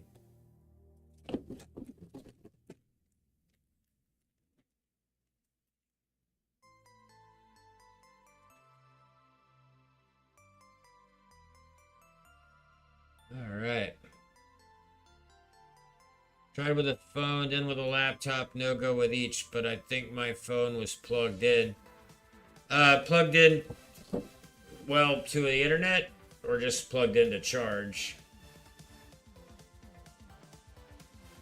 Interesting. That delay shouldn't be a thing. Like, everything I've understood about this software is... Thank you, Jeff. Yeah, the idea is that people would call in and talk to me, which would make it a little bit more interesting. And that, of course, just proved to be problematic. Although I'm willing to keep trying. That's a good use of today. Yeah, power. So, because in theory, right? So in theory, you would appear... Let me actually demonstrate, right? So I have a phone here, okay? And if I take the phone and open up the live call app, let me find a browser on the phone here. That's Chrome. All these notifications are coming in.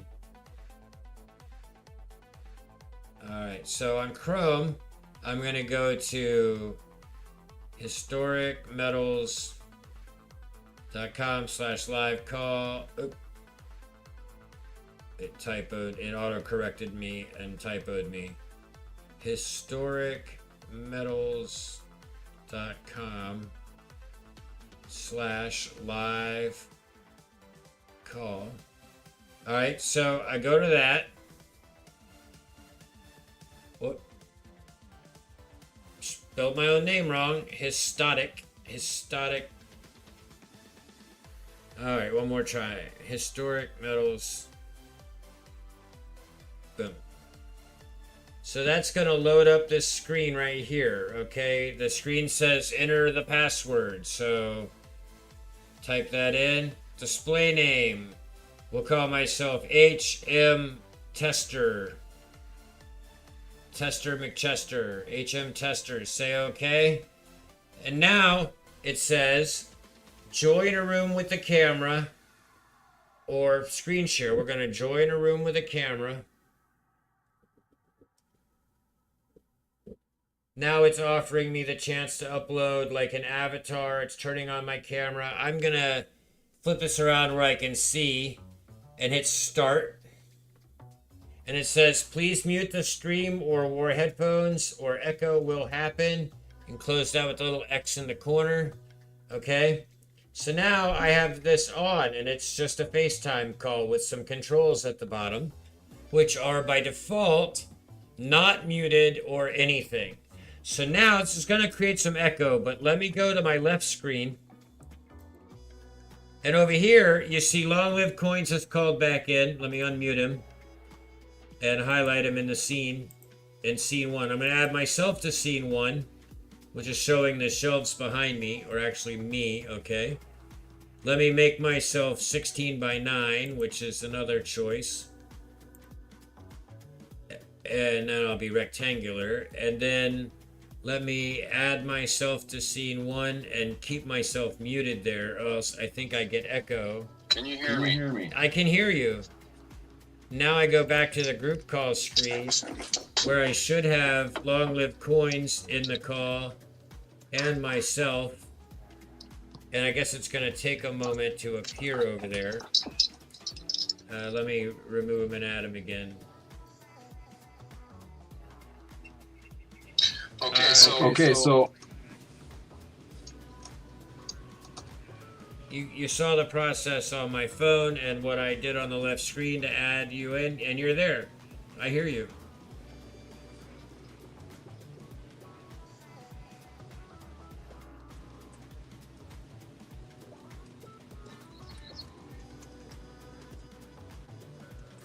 So what you got over there, Long Live Coins? Delay? I hear you typing. I heard your voice.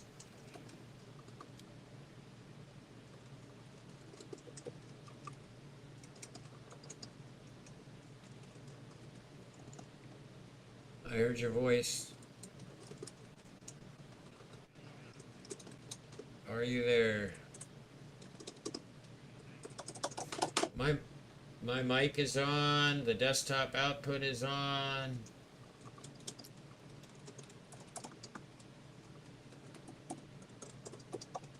We shouldn't have any delay. But I can hear you typing like a madman. And I can see your picture.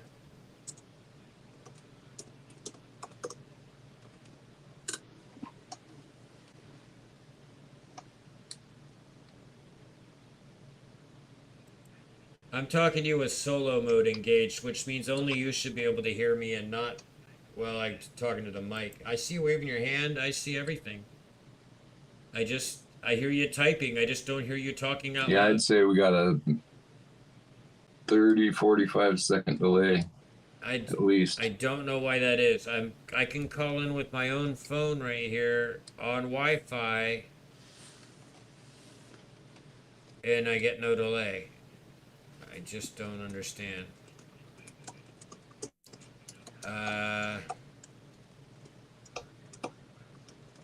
Let's see. So yeah, if I close all these warnings and errors, see there's me and I can highlight me in the room and I can change myself to 16 by 9. Do you remember the first time I called in? You moved me like to another screen and suddenly the delay went away. Yeah, no, I actually have you up on my phone, and you're coming through my phone and my computer, and your voice is synced on both of them, no delay. Super weird.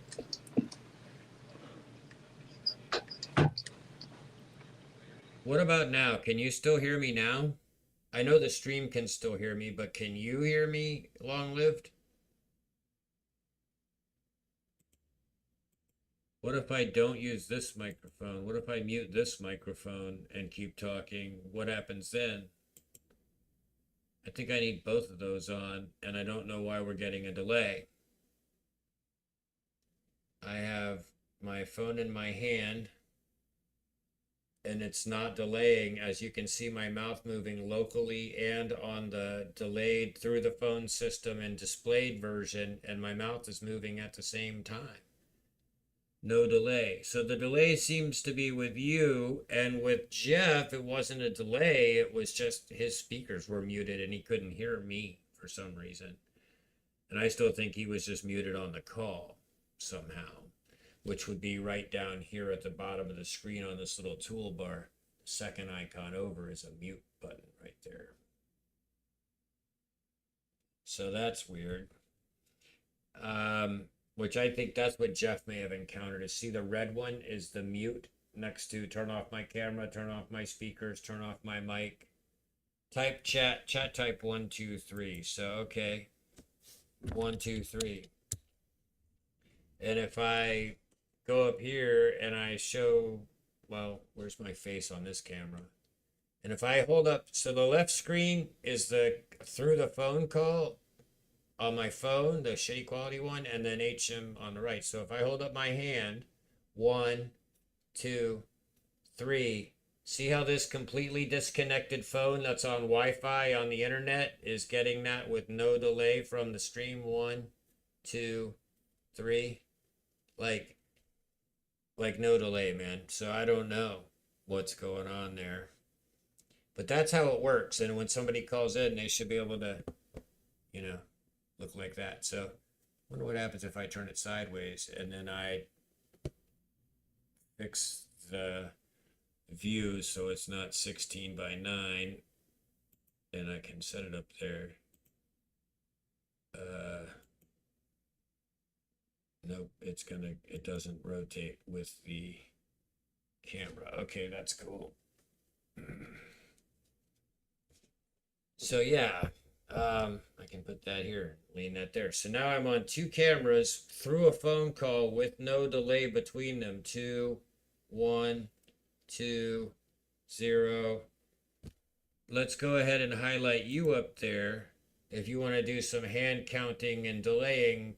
But obviously, if you're watching the stream, don't listen or watch the stream. Only deal with the phone call. One call, one tab. So you'd be talking to me on your phone right here. It would have nothing to do with the stream or YouTube or nothing else. Just the call. There's your hand. When I watch you do that in the call, I got full bars for you. You're muted on your side, which is fine. I could actually unmute you from my side, which is hilarious, but I have control over your mic.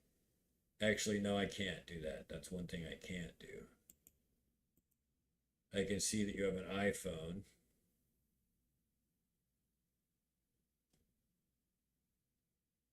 Interesting. But you're muted on your side. There's your audio back. So yeah, can you hear me through this speaker, my phone speaker? Yeah, totally. That's how it should be. You shouldn't be doing anything with YouTube. For some reason I can't hear you. Well, that's what Jeff had, so you may be muted. Okay. Check the bottom of the screen for the toolbar. I hear myself on your side.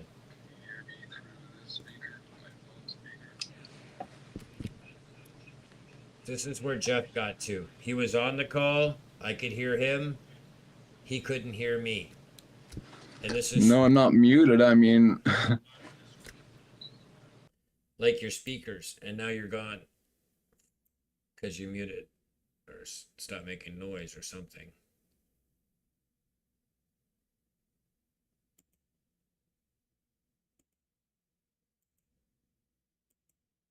I'm gonna retry something here.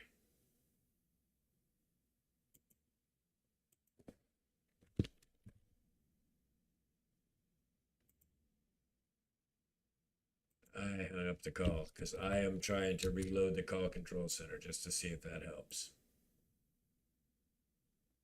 Yeah, that's cool, Jeff. I appreciate that. We're just at this point, I've given up on doing anything valuable and just trying to get this to work. So let's see, enable the director's microphone and camera.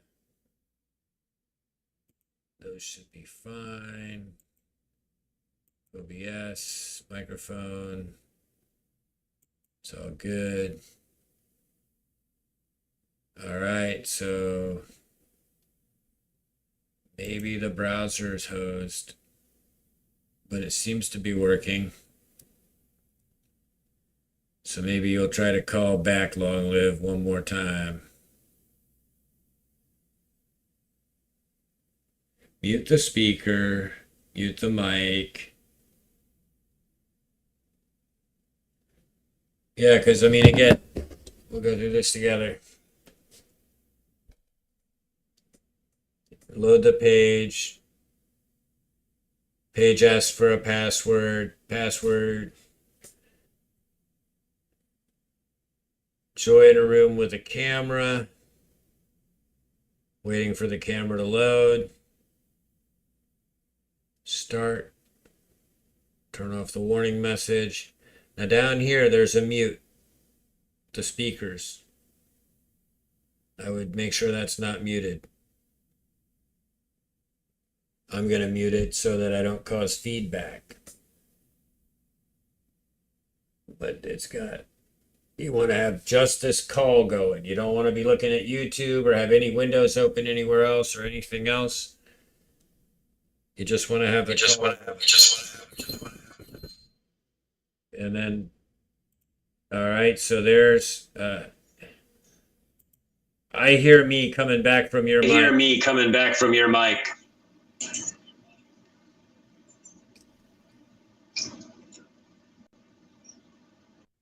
So that's weird. Oh, sorry, that's not your mic. That's not your mic. That's because I still have the phone on. I had the phone mic on, so it was picking me up and broadcasting that into the feed in the stream, which reverse the camera so I can see. Yeah. So I have the phone on the call. I have me on the call. I don't have Long Live Coins. Now he's dialing in again.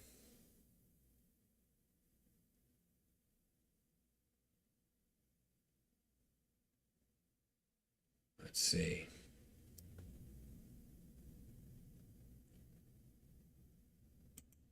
Add to scene, transfer guest to room. No, add to scene 1 and highlight him over there. All right, unmute him. So are you with me this time, Long Lived? I can hear you. Can you hear me? I can hear you, and I just heard me. Well, yeah. Is it right now? Do a count.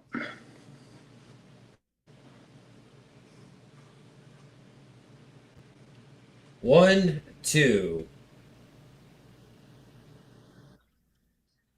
3. Not bad. I got a 3 fairly quickly back. Audience, can you hear Long Live Coins on the stream? Maybe make some motion in your camera, Long Lived. Oh, Jeff heard us both. That's great. So maybe wave your hand or something on the camera, Long Lived, just to make sure it's not frozen, because it's just a still picture. Yep, perfect. Cool. And now say something in response to me. Call in response.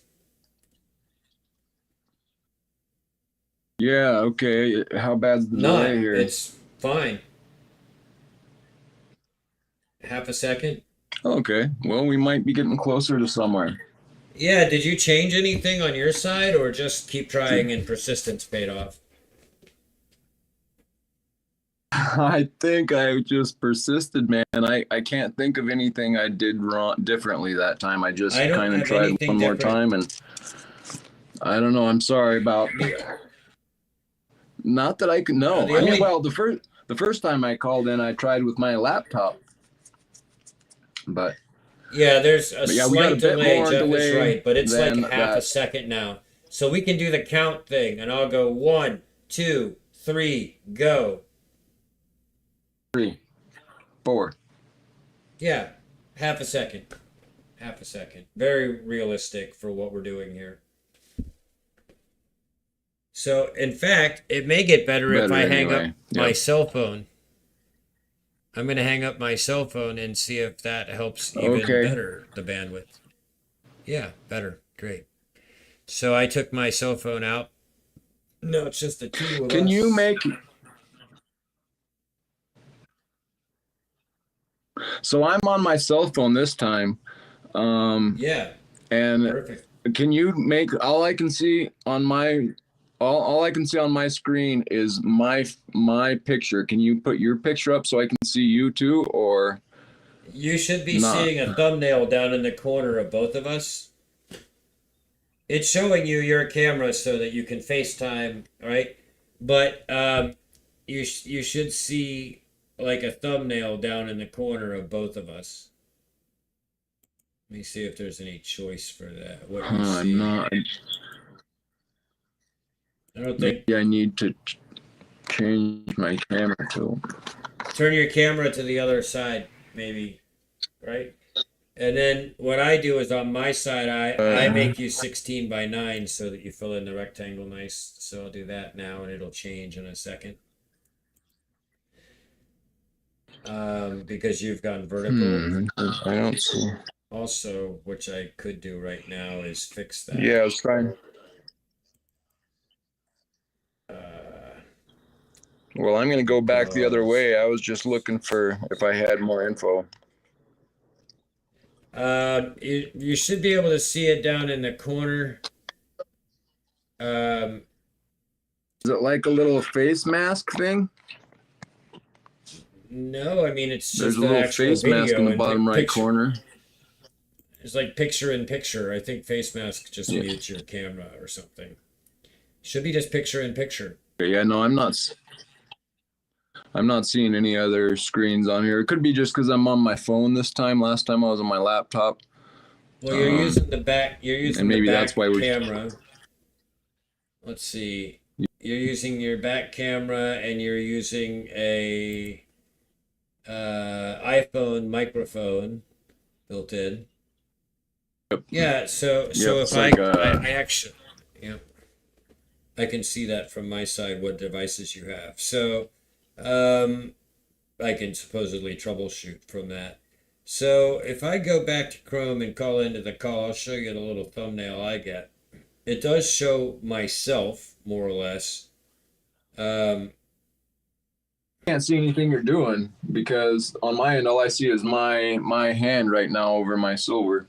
But I'm gonna open. I have my laptop here. I'm gonna mute it and see if I can see over there, and then it won't matter, I guess. Yeah, no, that will be delayed though, so that won't be fun. I'm logging back in with my phone to tell you what you need to change.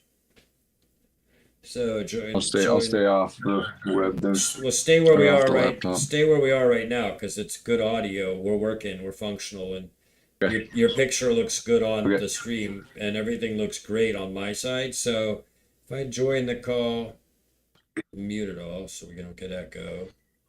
Then I should be seeing. Oh, not visible. Long live coins, and I click that. Oh, is it because? Yeah, so when I'm on the call, if you look at the stream briefly, you'll see I see your side and myself up in the corner. And that's just how it joined the call for me.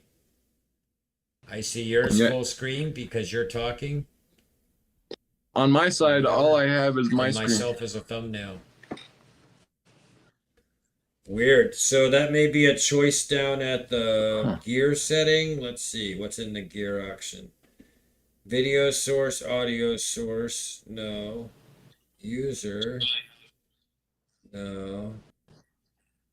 That's just setting things on my camera. Yeah, I just see that automatically when I'm called in. So, what is it about this that's stopping that for you? Low quality preview, high quality preview, video off, solo talk, scene options. I don't have any choices for your side to change what you can see. Hey, What was that?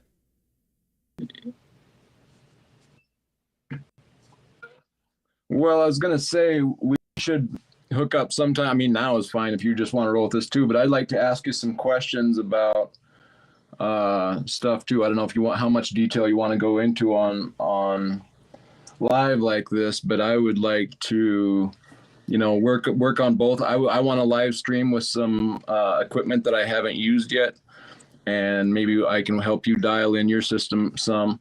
You know, maybe we can get Well, together offline, or if you want, however you want yeah, to do it, online's fine. I just we can talk about that stuff sometime. I'll show you what's going on here. I have a pretty complicated rig, so I actually have 3 monitors going on. Basically a toaster of a computer down there. That's only a 586 with 24 gigs of RAM. It's a piece of shit. So the biggest problem I have is the computer, but I have, studio lighting going on behind the Sony ZV E1, behind the teleprompter, the microscope, 2 webcams are running for 3 cams of the product box and the microscope there, plus the cam I'm waving around in my hand. So I've got multiple cams, OBS running full stream over there. This is what you guys can see. No, I'm not using a mixer or a switchboard. It's all basically software mixed by OBS, which is something that I actually spent all day reading about yesterday, and I'm probably going to buy a proper HDMI mixer because all my cameras can do HDMI, and I'm not using this right here because it's only HDMI out, and it's a Cinecam. And then up here, the Sony ZV-E1 is inside the teleprompter there. You can't see it. But that's what the main face cam is. But I really don't have any trouble with the technology. I just have trouble with the One Phone app, and it almost always seems to be some combination of problems on the other person's equipment. So I may not be able to do that feature if it's not going to be easy enough. But yeah, as far as what I've got going on in here, I'm super tidy.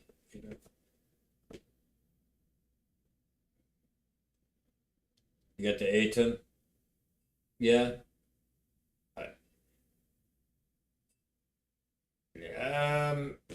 The ATEM is like the most powerful one, but the problem is I want the onboard LCD.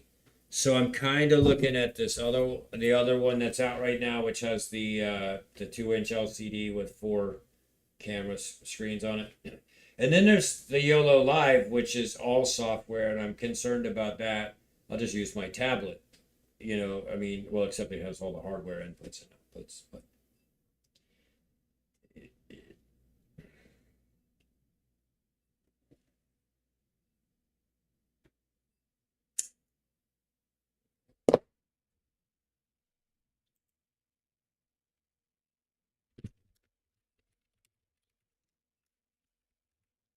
by the way, we don't have any latency anymore.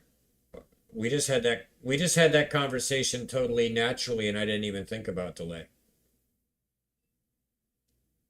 So that's weird. So let me go back to and make sure you're still on the call. Wait, you're not appearing though, and I think that only happens when you talk, unless I highlight you. Let's highlight you again. So yeah, okay. yeah. Here we go.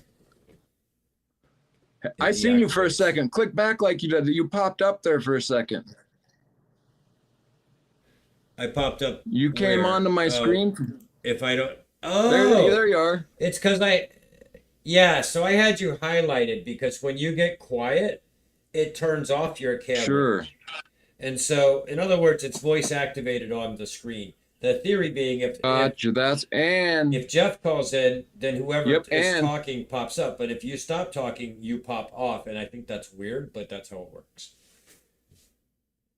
and when I'm highlighted like that, when you have me probably highlighted or up on the screen, it just shows me my screen and I can't see you anymore. Well, you should be seeing the split screen. And the problem I have now is like I could actually set my virtual camera so that instead of seeing the whole program that you see now with all the banners and logos and everything, I could set it to be a specific scene, which would be just my main face cam.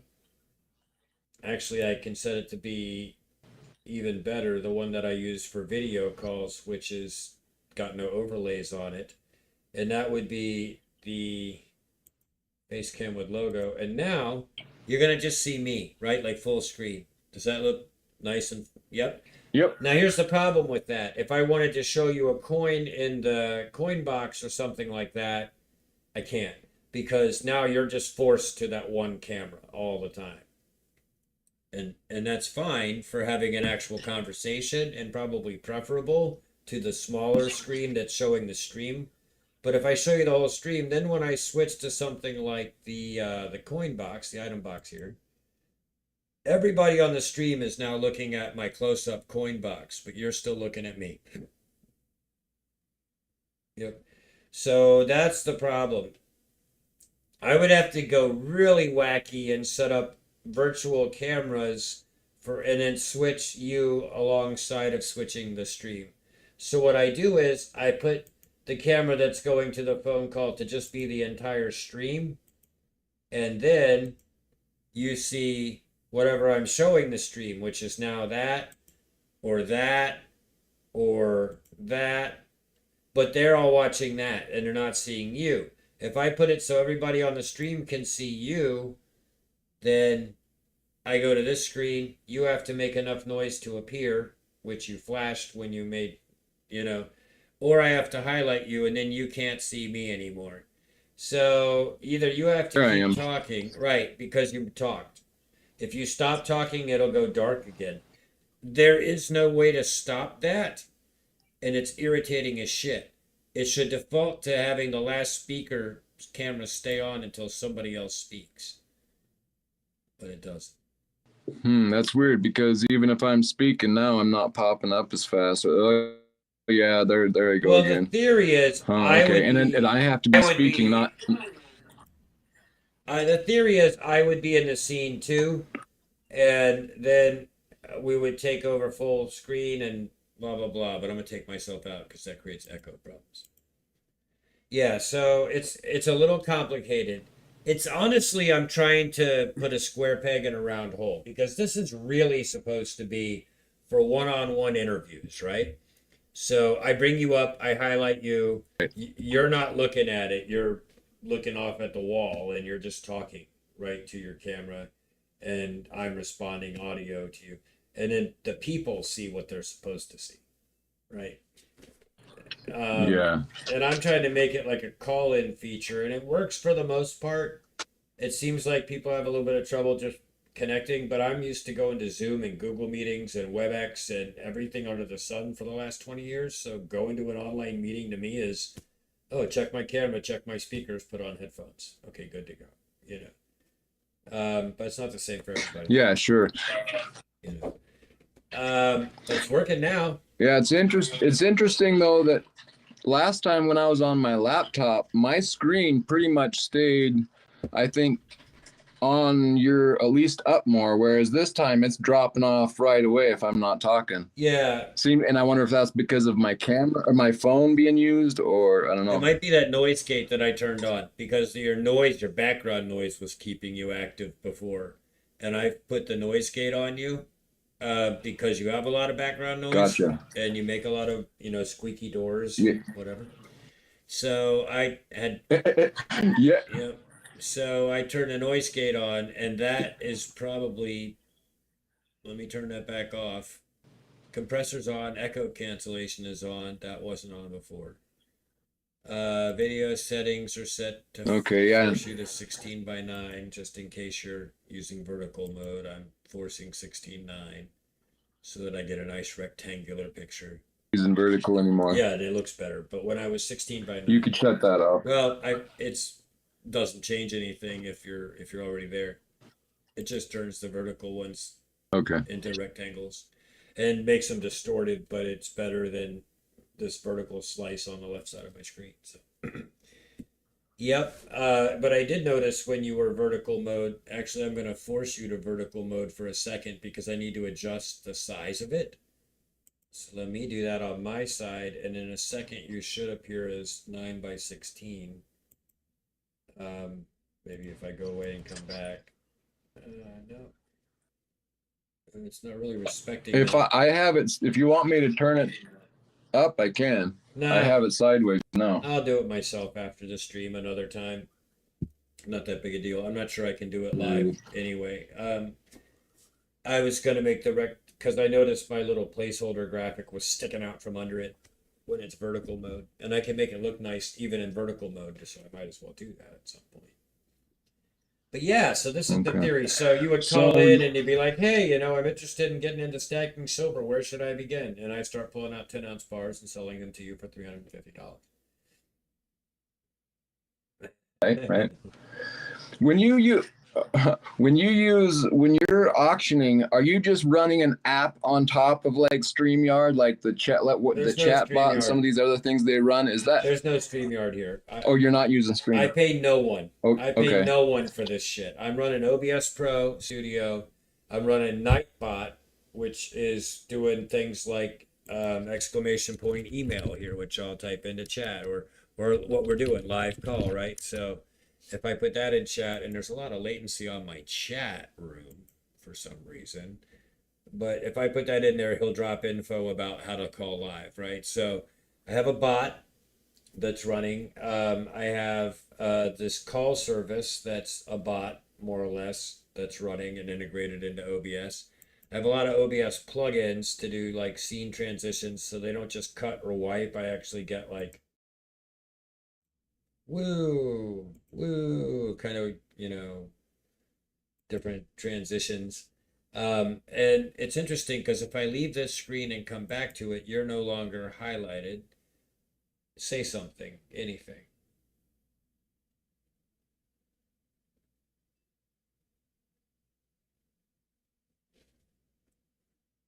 Well, I didn't shut off any delay. I'm going to highlight you and unhighlight you, and that should bring you back. Highlighting you brings you up. It takes it about a second. I am on my side. Yeah, that's weird. If I unhighlight you, do you stay now? Yes. All right, that just could be something glitchy in this software, I guess. But at any rate, I'm kind of figuring out how to react quickly and get you back. There's your hand. I was lost focus trying to bring it back here. That's okay. You got a big pile of metal there laying around. It looks like gold. It just must be the lighting, because I see the volume. It's the light, yep. So the bot, so yeah, I have OBS. I have a Nightbot handling information on a timer and answering exclamation points. And I have this social ninja thing to do the phone calls.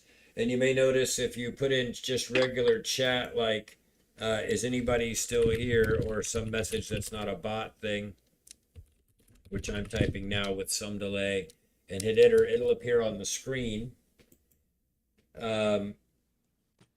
eventually. But I don't know what's going on with my chat. It just now got around to the Nightbot. Then I said, is anybody listening? And that should overlay on the screen somewhere, but it may not do that on the caller screen. I may have taken the chat overlay off the caller screen, actually.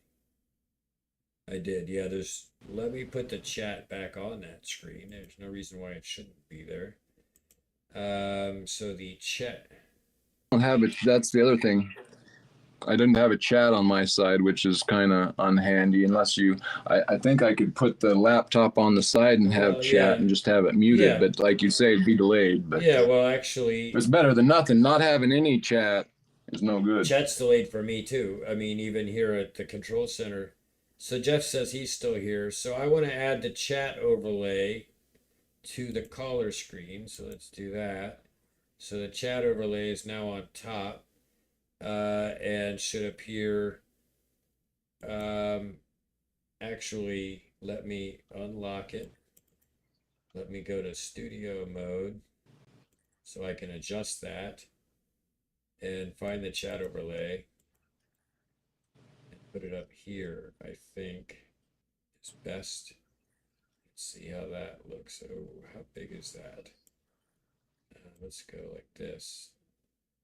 And now let's see what happens if like Jet or somebody chats in chat. How big is that text going to be and where is it going to appear?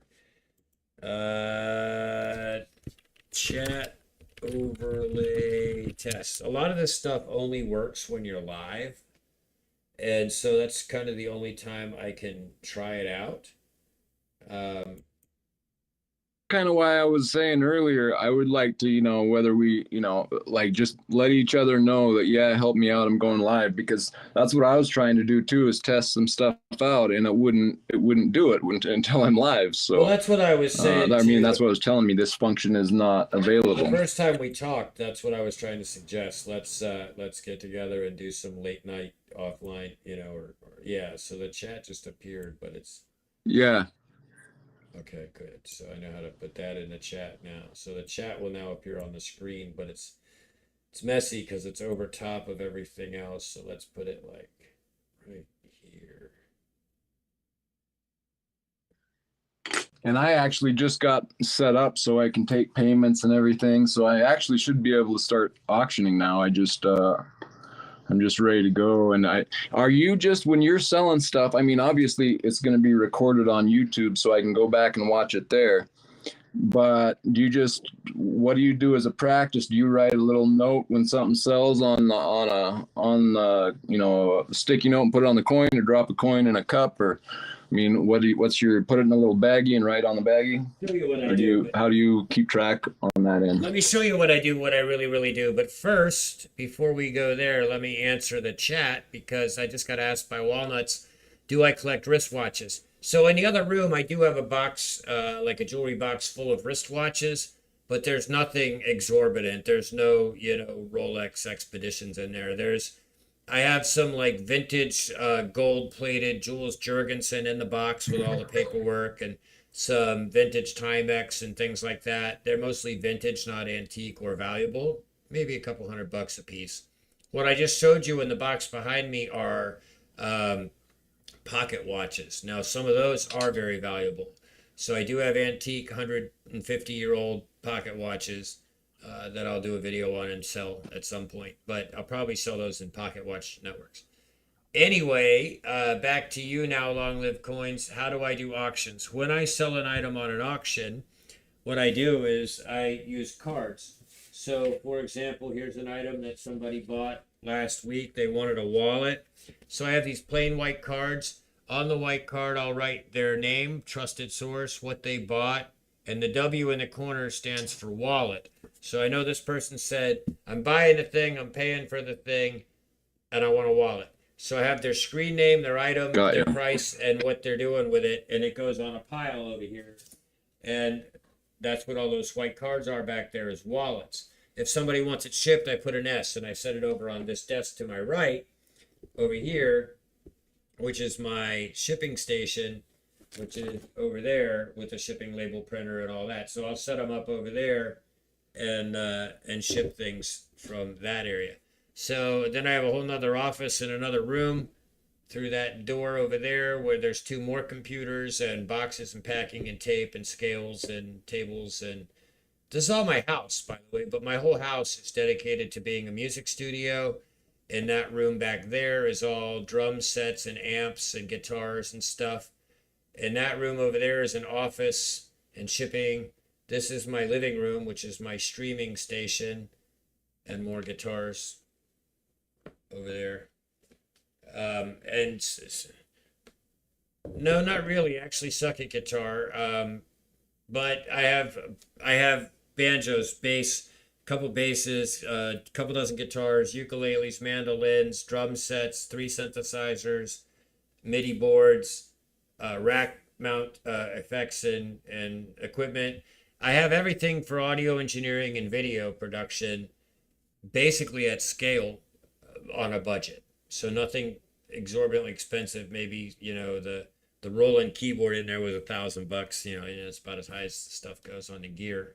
Some of the guitars were $1,000, but otherwise, budget audio video production, kind of a hobby, kind of something I've done for years, and it consumes my whole house. It's everywhere. So yeah, Ziploc baggies, as Jeff is saying, baggies, envelopes. Most of the time, I'll do baggies if I start getting more than 2 or 3 pieces for somebody that don't just stack well, Otherwise, I just stack them on the cards and then process the shipping right after the show. The post office is about not even 2 blocks from my house. I could literally walk there and back to the package drop in 10 minutes. I drive and do it in 2. And so, I can honestly, I'll do a show on Monday night. I'll finish the show at like 11 p.m. or something, if I run late, midnight. I'll pack everything up right after the show and have it at the post office within minutes after the show ends. Literally within minutes. If I'm tired, I'll do it the next morning, but I don't like this stuff to sit around. The package pickup here is once a day at 4 p.m. So my auction rhythm is do the show, pack the stuff, put the wallets aside, put the stuff in the packages, print the labels just to my right here, answer all the emails as soon as they come in, audit the money, all that stuff. Takes about an hour. Once everything's packed up, run up the street to the post office, and then roll a doobie. It's all over until the next week. Hey, Space Miner 123, how are you? But it's very simple. Don't over-engineer it, right? From a record-keeping perspective, I'm not as organized as some of the auctioneers that will send you printed, QuickBooks receipts. But how's it going in New Mexico, Space Miner? But I get the job done, and everybody gets their stuff, and they get the price they paid. And what I do with the money record keeping and all the inventory and stuff is the tedium on my side that I do whenever. So,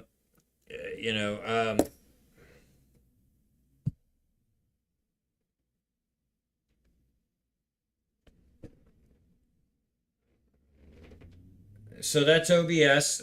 So if so watch from my perspective. I will put the, let's use my handy little remote cam here. So this is OBS, right? And you're looking at the stream control. I have a chat. This is YouTube chat right here. This is the preview that's pre-stream. Audio meters. I have a soundboard, so, ta-da! Yay! Right. Those just built into OBS. I can upload any WAV file, or not upload, but use any WAV file I want, so I can drop a bomb. Right? So all that's going out. Then the snipers is just a video clip, and when I run the sniper scene, I run it, and I'll lose my microphone I probably won't let it run all the way through, but because it's 22 seconds long, but I just hit it.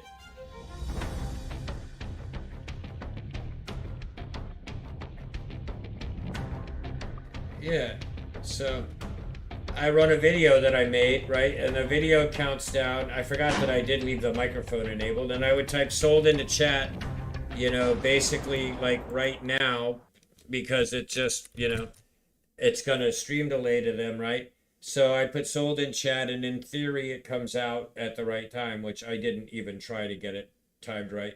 Then it automatically, then I have a script service called Advanced Scene Switcher. Advanced Scene Switcher says if you're showing the sniper clip for at least 20 seconds, follow up by showing this screen automatically, which is the payment information screen. And then when I'm done talking to people about payment information, I just cut back to the face cam and on to the next item, which I can show in the item box, which is over here. It's this thing, which is a light box inside of a cardboard box with a couple of GoPros on top and battery charging stations and, you know, extra cameras and just, I got a lot of fucking shit going on. Pardon my French. But there's a lot going on.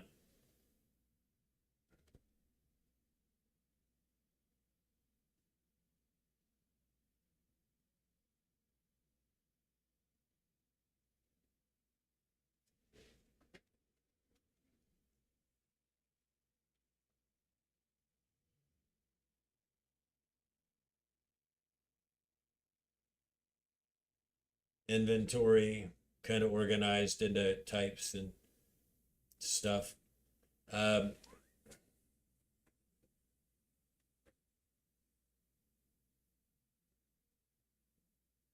Gold.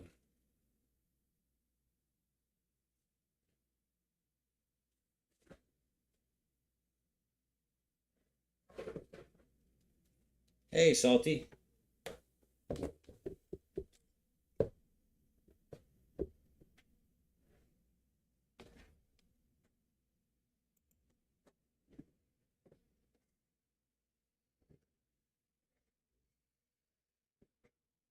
Well, so yeah, but I'm dealing with some of the most antiquated equipment. So in front of me, this good camera is an $850 DSLR camera body from Sony with another $300 lens on the front of it, and it's inside of a $100 teleprompter and all that. But the camera that I just swung around the room with and the one that's on the coin box, these are both the same. So this this side cam, and that one that's on that little tripod right there, those are 5-year-old webcams that at best can do 720, 30 pixel. And they're just crappy. They're just crappy. They don't autofocus well, but they get the job done. So that if I'm in here looking at this piece of platinum, right, like it may not focus perfectly on the first try, but if I fiddle with it and get just right, I'll get it eventually, right? Like I'll get the focus, but I need a faster focusing product cam. That's not a 5-year-old $30 webcam, you know? Yeah. Yep. I'm running the Sony ZV-E10 off a USB too because I don't have a capture card yet. That's what we were talking about, mixers. I started looking at capture cards and decided to buy a mixer because I have other HDMI cameras I'm not using at all. The 2 GoPros, the Handycam. I could be doing 5 different shot angles on the room and on my inventory table, like, you know, just currently I'm limited to 3 cameras and the microscope. So I have 4 shots, 4 angles.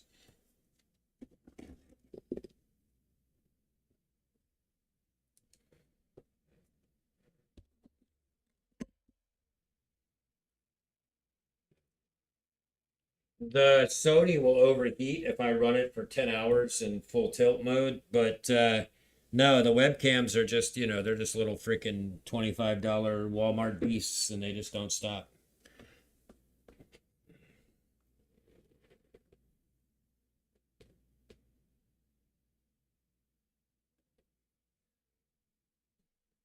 Well, the other thing about these little webcams is that I don't know how I can show you this like this, I guess.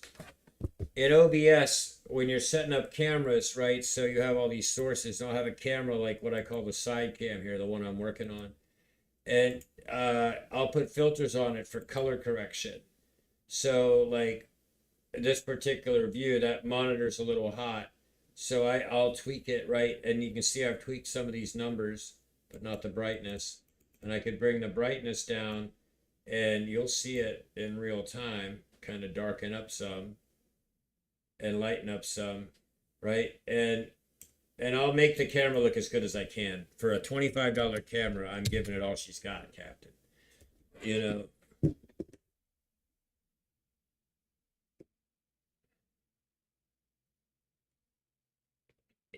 Shoot, even the $1,200 camera in front of me, that, you know, look at the freaking perfect and this is, yeah, resolution is the word I was looking for. And this is actually at 1280 by 720. I'm not running full 4K high def 1080p because my computer isn't good enough to do it. I don't have a good graphics card, so I'm running a lower resolution stream than I could be. This could be state of the art. The camera's totally there, but I'm also running it through USB 3.0 instead of an HDMI capture. That plus the computer's CPU limitations caused me to run a lower res. But even on the full screen Sony, if I switch back over here to the side cam and show you the Sony settings, actually, I don't think I can unless I open up its filters and then switch back to the side cam. Then I'm doing color correction on the Sony too, but it's different. It's all different numbers in here than the other camera. And the color correction gives me the optimal picture, and the color of my walls. I don't want to undo all of these decimal settings that I figured out, but if I defaulted this wall, which is actually like an almond color or even I don't know, like a light tan or khaki kind of, it's pretty well represented in the picture here, what color the wall is. But if I hit defaults, it looks green. It's terrible. And I look like I've got jaundice, you know. So I warm it back up to the correct colors for the lighting in the room. And that's just part of professional cinematography, is to match your lighting and your camera and your color temperatures and your color settings to be all correct. But yeah, one thing you're going to see change on the stream is, because I've got this $1,500 camera parked in front of my face and all it does is sit there, I'm shopping for a mixer like we just talked about, so I can mix the cameras differently, but also I'm looking for a good high-end 1080p webcam to replace the Sony on the tripod right in front of me.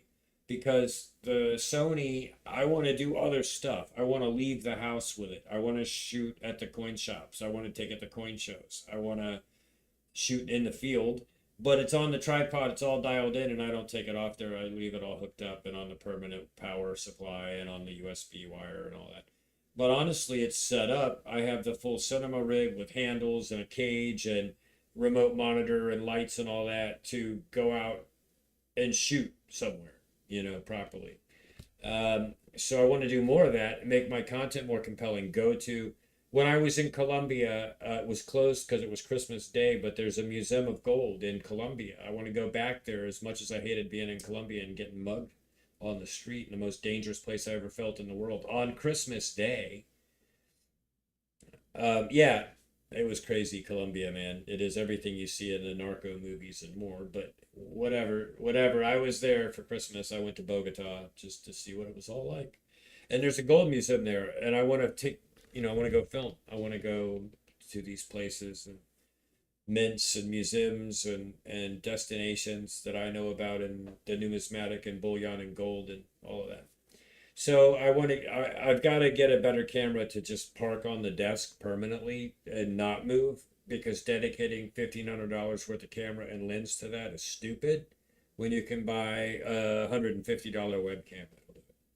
So.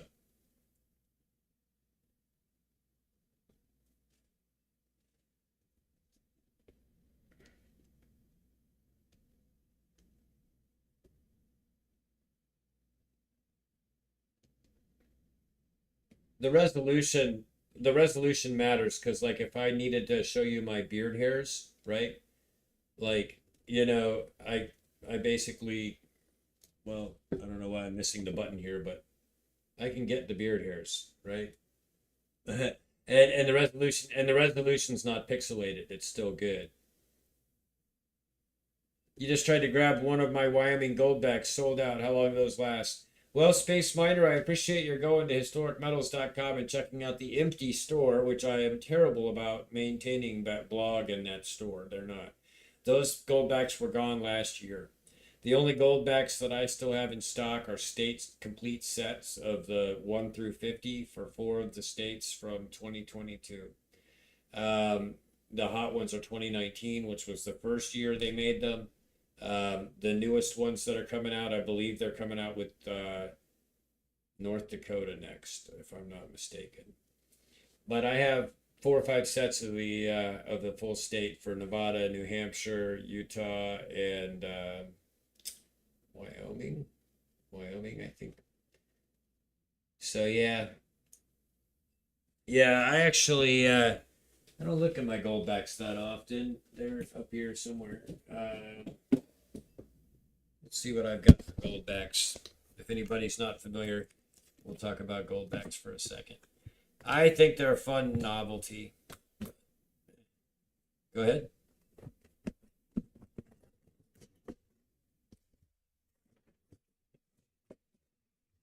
On Historic Metals, it gets about 100 hits a month, but I don't market it. I don't do anything. I actually was writing the blog articles all before I started the YouTube channel.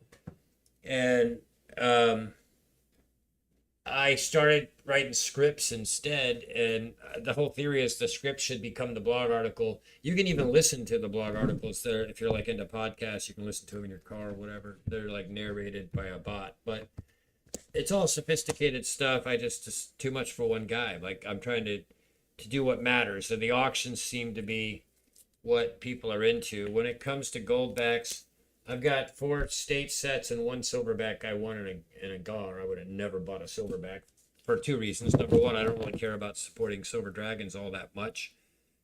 I mean, he's a fellow YouTuber. He's cool, but he's got 200,000 subscribers. He's good. I've got 370 subscribers. I'm not giving him money for his medal, but that said, I did get a silverback and a GAW, so I have 1 silverback. Well, then you're twice as rich in me in silverbacks, and I am not jealous. I'm not jealous because they're just dumb. But the goldbacks are less dumb, and I have a bunch of those. I was selling them, but well, this is 4/10 of an ounce of gold total in my hands right here, because each one of these bundles is a tenth, is 100 goldbacks. So, and there's 50, 25, 10, 5, and 1s in each one to make 100. And it's all for the first states. So they're cool, but I sold probably 800 goldbacks. I was buying them 100 banded singles at a time and selling them. And doubling my money, it's a great racket, but a couple things felt gross about it. Number one, doubling your money on goldbacks, it just felt sleazy. I didn't like doing it, as good as it was. And 2, it's not something I want to encourage people to buy. This is, if you wanted to buy one of these state sets for collecting, because you got every state they came out with every year, that's one thing. I would do that. That's what this is.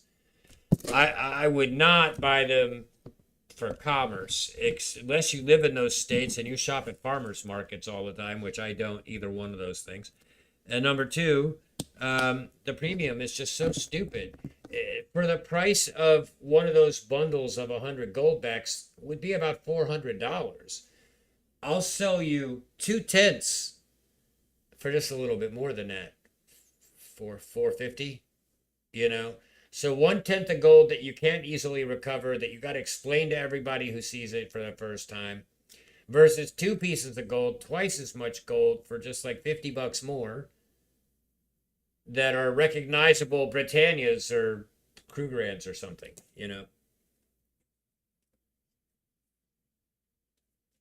Yeah, so goldbacks are fun. Have one, frame it, put it on your desk, talk about it. But if you're going to buy gold, and you're going to buy gold substantial, buy it at least 1/4 ounce at a time or bigger. These are quarters, and that's about the smallest. I have about 5 ounces of tenths, because I started like everybody buying tenths and buying a lot of them.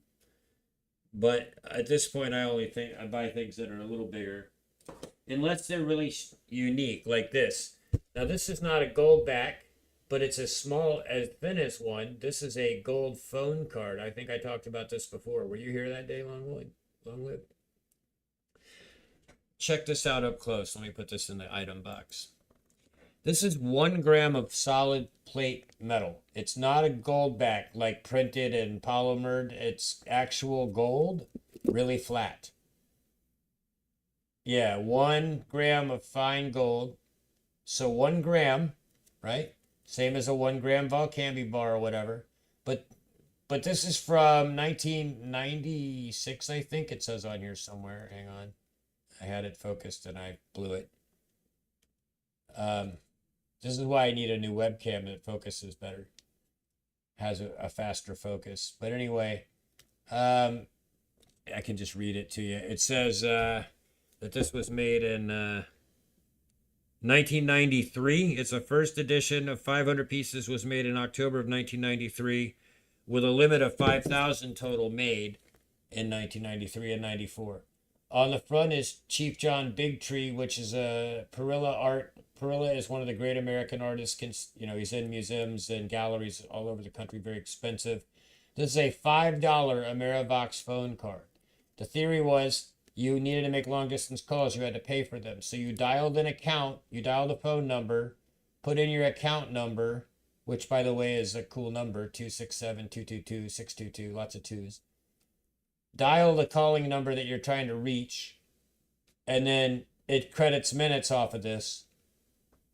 So this was $5 for 1 gram of gold, and it's solid gold. It's metal. It's not like a flimsy gold back. I wouldn't bend this or it would break because it's gold. It's metal. And so that's an interesting thing. That is a piece of gold I bought that isn't normal or typical weight bullion stuff. It's a collectible.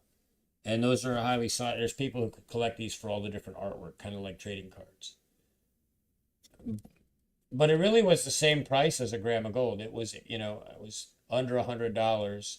It was under $100. It is a gram of solid metal. It's a limited edition. It's vintage. It's old, and they don't make this anymore because they don't even make long distance charges anymore. So, pretty interesting.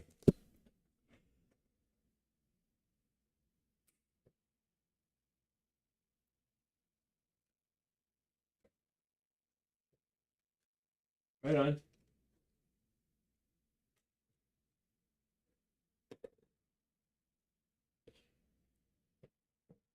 Well, totally, man. I think the Monday afternoon, the Monday daytime, Monday night combo is gonna continue to be a thing for sure. The rest of the week, we'll see how it goes. I've popped on other people's streams and I haven't done my own. I've thought about streaming every day, but I want to be interesting. Today, I just needed to get on and stream. I just didn't even know what I was going to do. Those foreign coins were my big idea. But hey, Mrs. Coin Crew, how's it going? We're attracting the celebrities up in here now to see what's going on.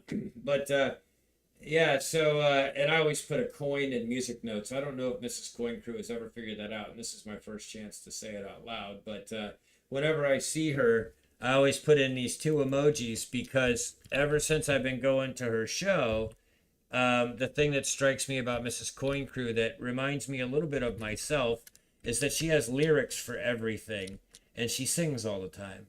So and she's 80s music, which is, you know, our era, as most of us are in this genre right now. So so whenever I see Mrs. Coin Crew, I always put coin music, and that's my little symbol for hello, Mrs. Coin Crew. And I've done it now for like a year, and she's never acknowledged it. So anyway,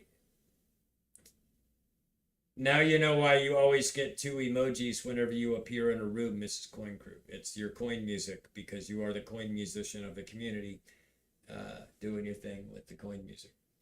So it's a fantastic show. I kind of quit going to their auctions because there'll be over 150 people in there, and it's just the noise. I'm a little too ADD for that. That's part of why I do these afternoon Mondays. Like 10 people in a chat room, pretty manageable, you know. 150 in a chat room, it's, I don't know how, you know, they do it. So,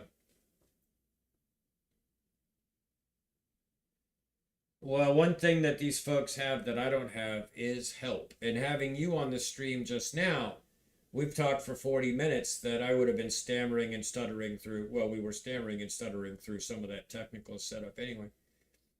But, you know, 40 minutes has gone by that we were able to just kind of shoot the breeze and enjoy your stack, which I've taken off the screen to look around. But are you still in the call? Yeah, you are. So if I highlight you and bring you back up again, I don't know why you disappear so quickly. I will look into the settings or talk to the maker of this script. and see if I can. Well, it cause definitely to helped when you change took that me default off the so that you voice. don't disappear.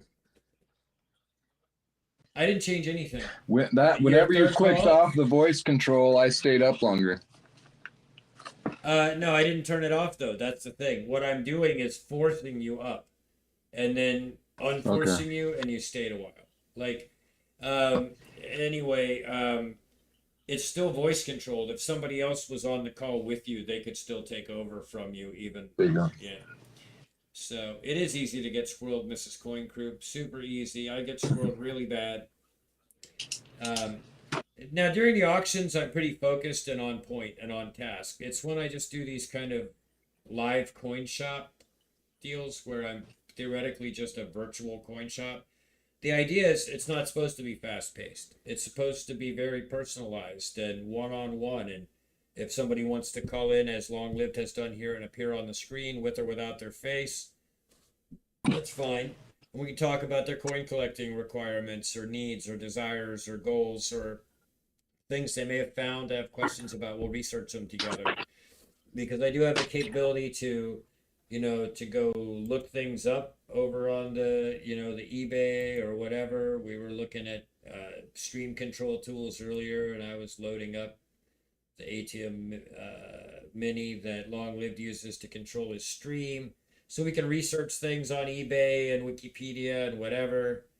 I have the microscope, which we can look at, the head of a buffalo that looks a lot like a happy goat, if you ask me. He's a very happy buffalo. He's kind of smiling. And then I've got, the close-ups for the products and the background cam so you can see the whole mess in my cup of coffee too. And the front ground so you can see the whole mess in me too, and the calls and all the things.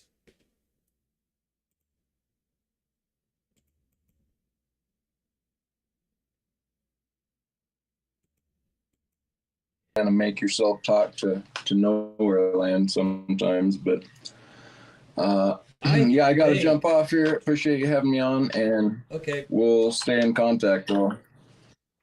Yeah, man, sure, anytime. Happy to have you. Appreciate you being here, and always nice to look at your pile of metal. Have a good day. All right, you too. Yep. Bye. All right, see you. So that's what a live call looks like when it works well. You can always call me, folks, if you want to. You may have seen it on the screen at the bottom there. Just go to historicmetals.com/live call. You'll appear in a waiting room muted on my left screen, which looks like over here, this. And when you appear in there, you'll appear as a column that I can mute and unmute and add to the screen and control you from the back room. And you can join and we can talk about whatever you want as long as it's related to coins and YouTube and gold and silver and bars and rounds and numismatics and things like that. Gonna have the auction tonight at 6 p.m. Central Time, 7 Eastern, 5 Mountain, 4 Pacific. I've got all the merchandise we've been talking about. I've got a lot of currency that I need to get priced. That's something I was kind of working on over on that table over there, getting some currency stuff sorted out and priced, some vintage currencies over there, including a piece from 1776, which is pretty exciting. All the stuff behind me, inventory, that's a stack right there. Getting pretty good at pointing on camera behind myself upside down and backwards. That's a stack of CC Morgans in GSA boxes, half a dozen of them, some of them graded by NGC, some of them just good looking uncirculated Morgans in the GSA kits. Probably going to try to sell some of those this evening. Mrs. Coin Crew says she's not a fluid talker, so she needs to focus on stuff, which is almost impossible. It's mission impossible.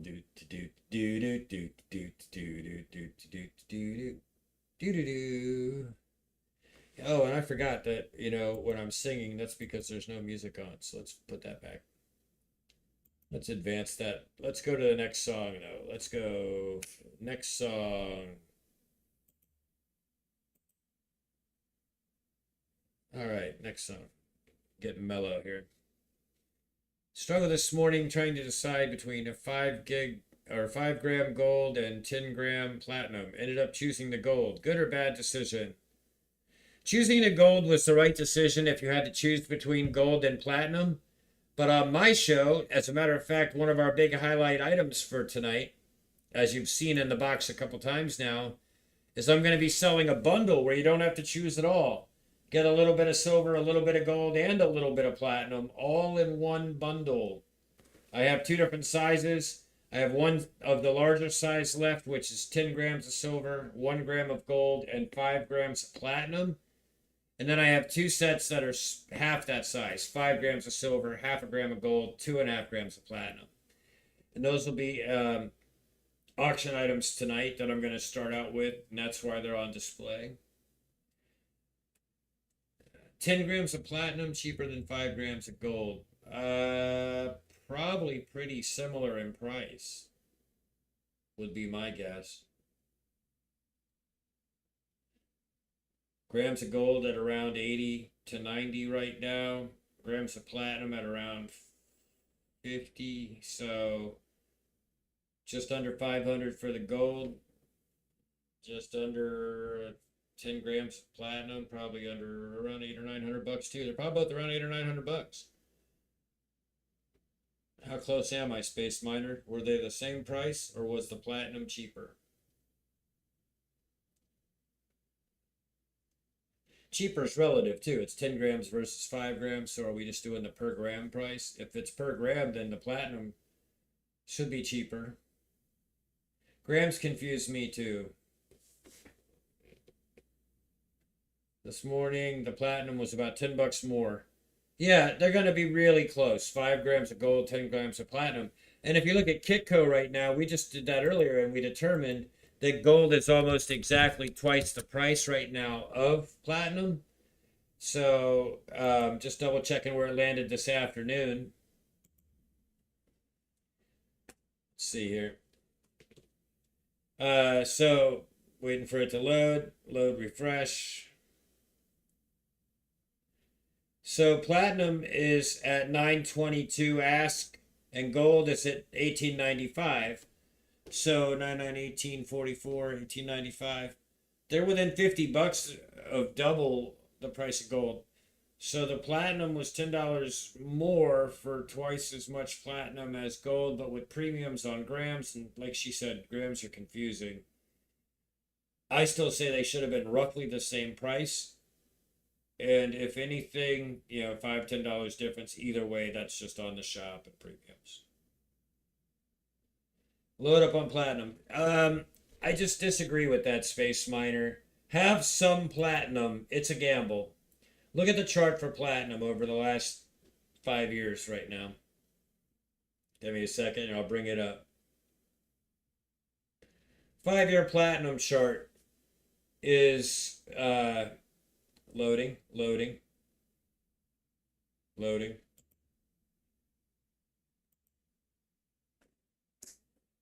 It's volatile, all right. And it's currently only worth about $100 more than it was 5 years ago. But during that time, you could have lost $300 an ounce, or you could have made $400 an ounce.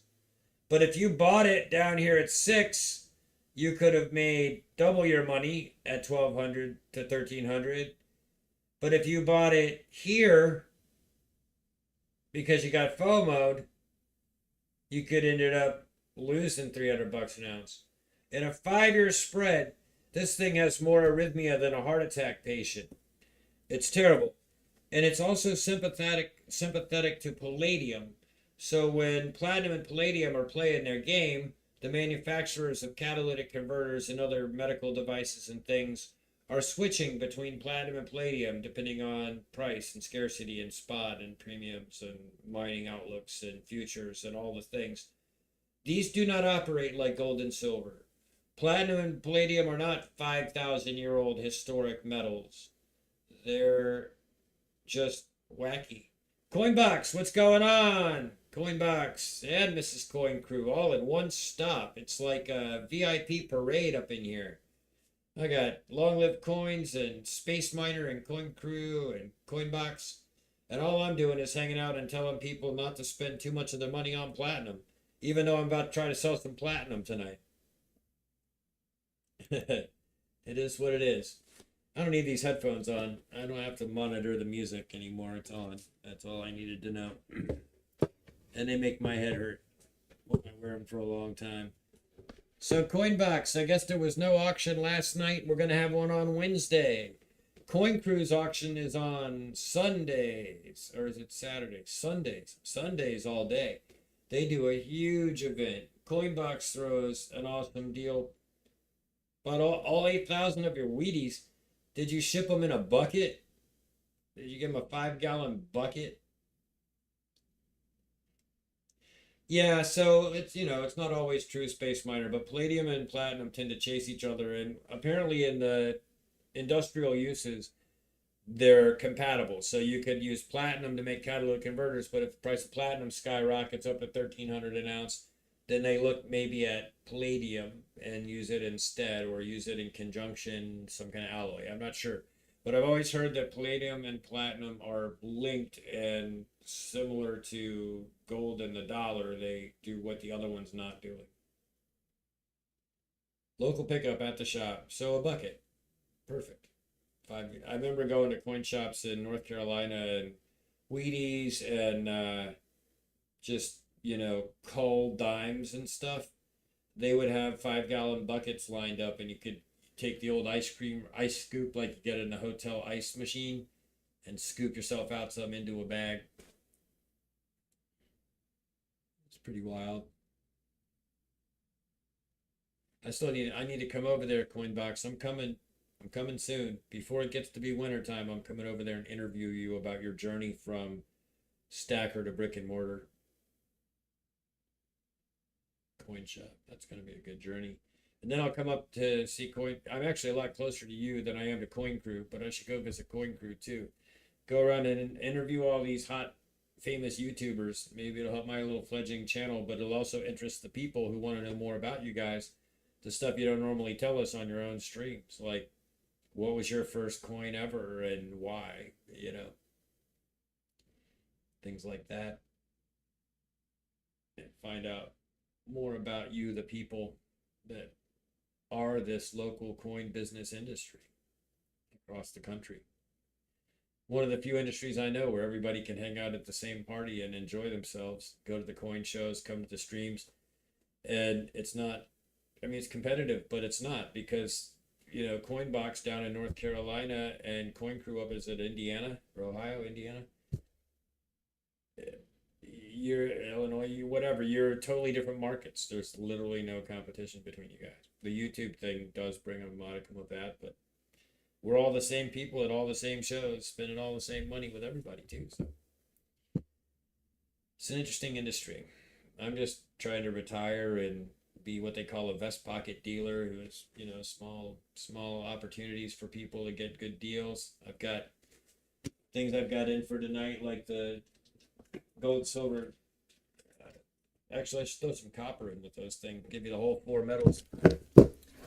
I just get little handfuls of things like these Jersey Mint 3-ounce bars. I got a handful of those to let go of tonight that I picked up for a good deal. I've got things like, Eagles. Got some Eagles to offer tonight. And those Carson Cities I mentioned up here be one of the bigger ticket items. And the platinum, gold, silver bundles. Michigan, Indiana, Ohio, Illinois. To a Tennessee boy, those are all the same. You're like the south of the north up there. The Midwest, I guess they call it. My dad's from Illinois. I've been to Michigan. I have an uncle there. He works for Ford, or did. He's old and retired now. I'm practically old and retired. I gotta start thinking about that. But I would like to go on a road trip journey. We were talking about the cameras earlier with long-lived coins and how I wanted to get the Sony off of the desk and put it back into the field where a $1,500 camera belongs, not being a webcam, and go hit the road. I want to go to all the coin shops. I want to come meet Coin Crew. I want to come meet Coinbox. I want to go meet Guy. I want to go meet, the guys that Silver Dragons and Yankee Stacker talked to, they kind of got their own freaking thing. But I mean, so does Coin Crew and so does Coinbox. But I feel like there's not already another YouTuber. They are the YouTuber. So I can go interview them and it'd be new and fresh. And there's others. What time are we at? 3 o'clock? I was going to stream for about 3, maybe 4 hours today. And I wasn't expecting some of you to appear towards the end here. I hope you all are having successful business days in your coin shops. I'm really thrilled that you came to check me out. Sizing up the tiny competition. But ultimately, yeah, tonight's the big show. Today is just the Monday matinee, kind of laid back, hang out, talk to people that want to try to call in, chat room. I was going to go through all these foreign coins. I got all these foreign coins I got to sort and price and card and staple into these things here and do all that boring stuff that you don't see us do all day and all night in this industry. And I was going to do it on the stream, but I realized very quickly that I can't be looking stuff up and reading details while ignoring you guys. So I ended up talking to Long Live for a while and going through all that paper currency that we looked at earlier. That was fun. It's good to get some of that on video. I may be able to clip some of that, make some shorts and get it sold for some of that international paper currency, especially stuff like a North Korean bill, some of the more special older ones. And, you know, if you are a fan of the Narcos coins, I have one ASE painted with the razor blades and blood and cocaine and machine guns and everything. Maybe I'll sell that with the Colombia currency as a whole Colombia starter package. It could be fun.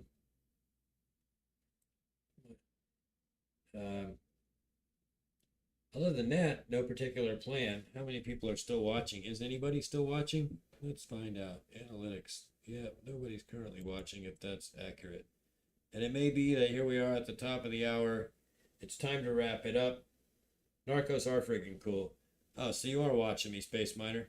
I don't know if we've met before, if that's a different name than you use elsewhere or whatever, but I hope you'll come back tonight for the actual auction when things are a little more organized and move a little faster. See if I can put my hands on that Narcos I've got right here. It'd be buried deep in one of these boxes, probably. Or is it in one of the silver boxes here? This needs to be back in the gold with some of the gold.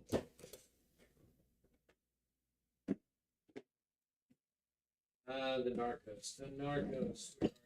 Where are you, my friend? I don't know where you went. Thought I had kept you set aside to sell.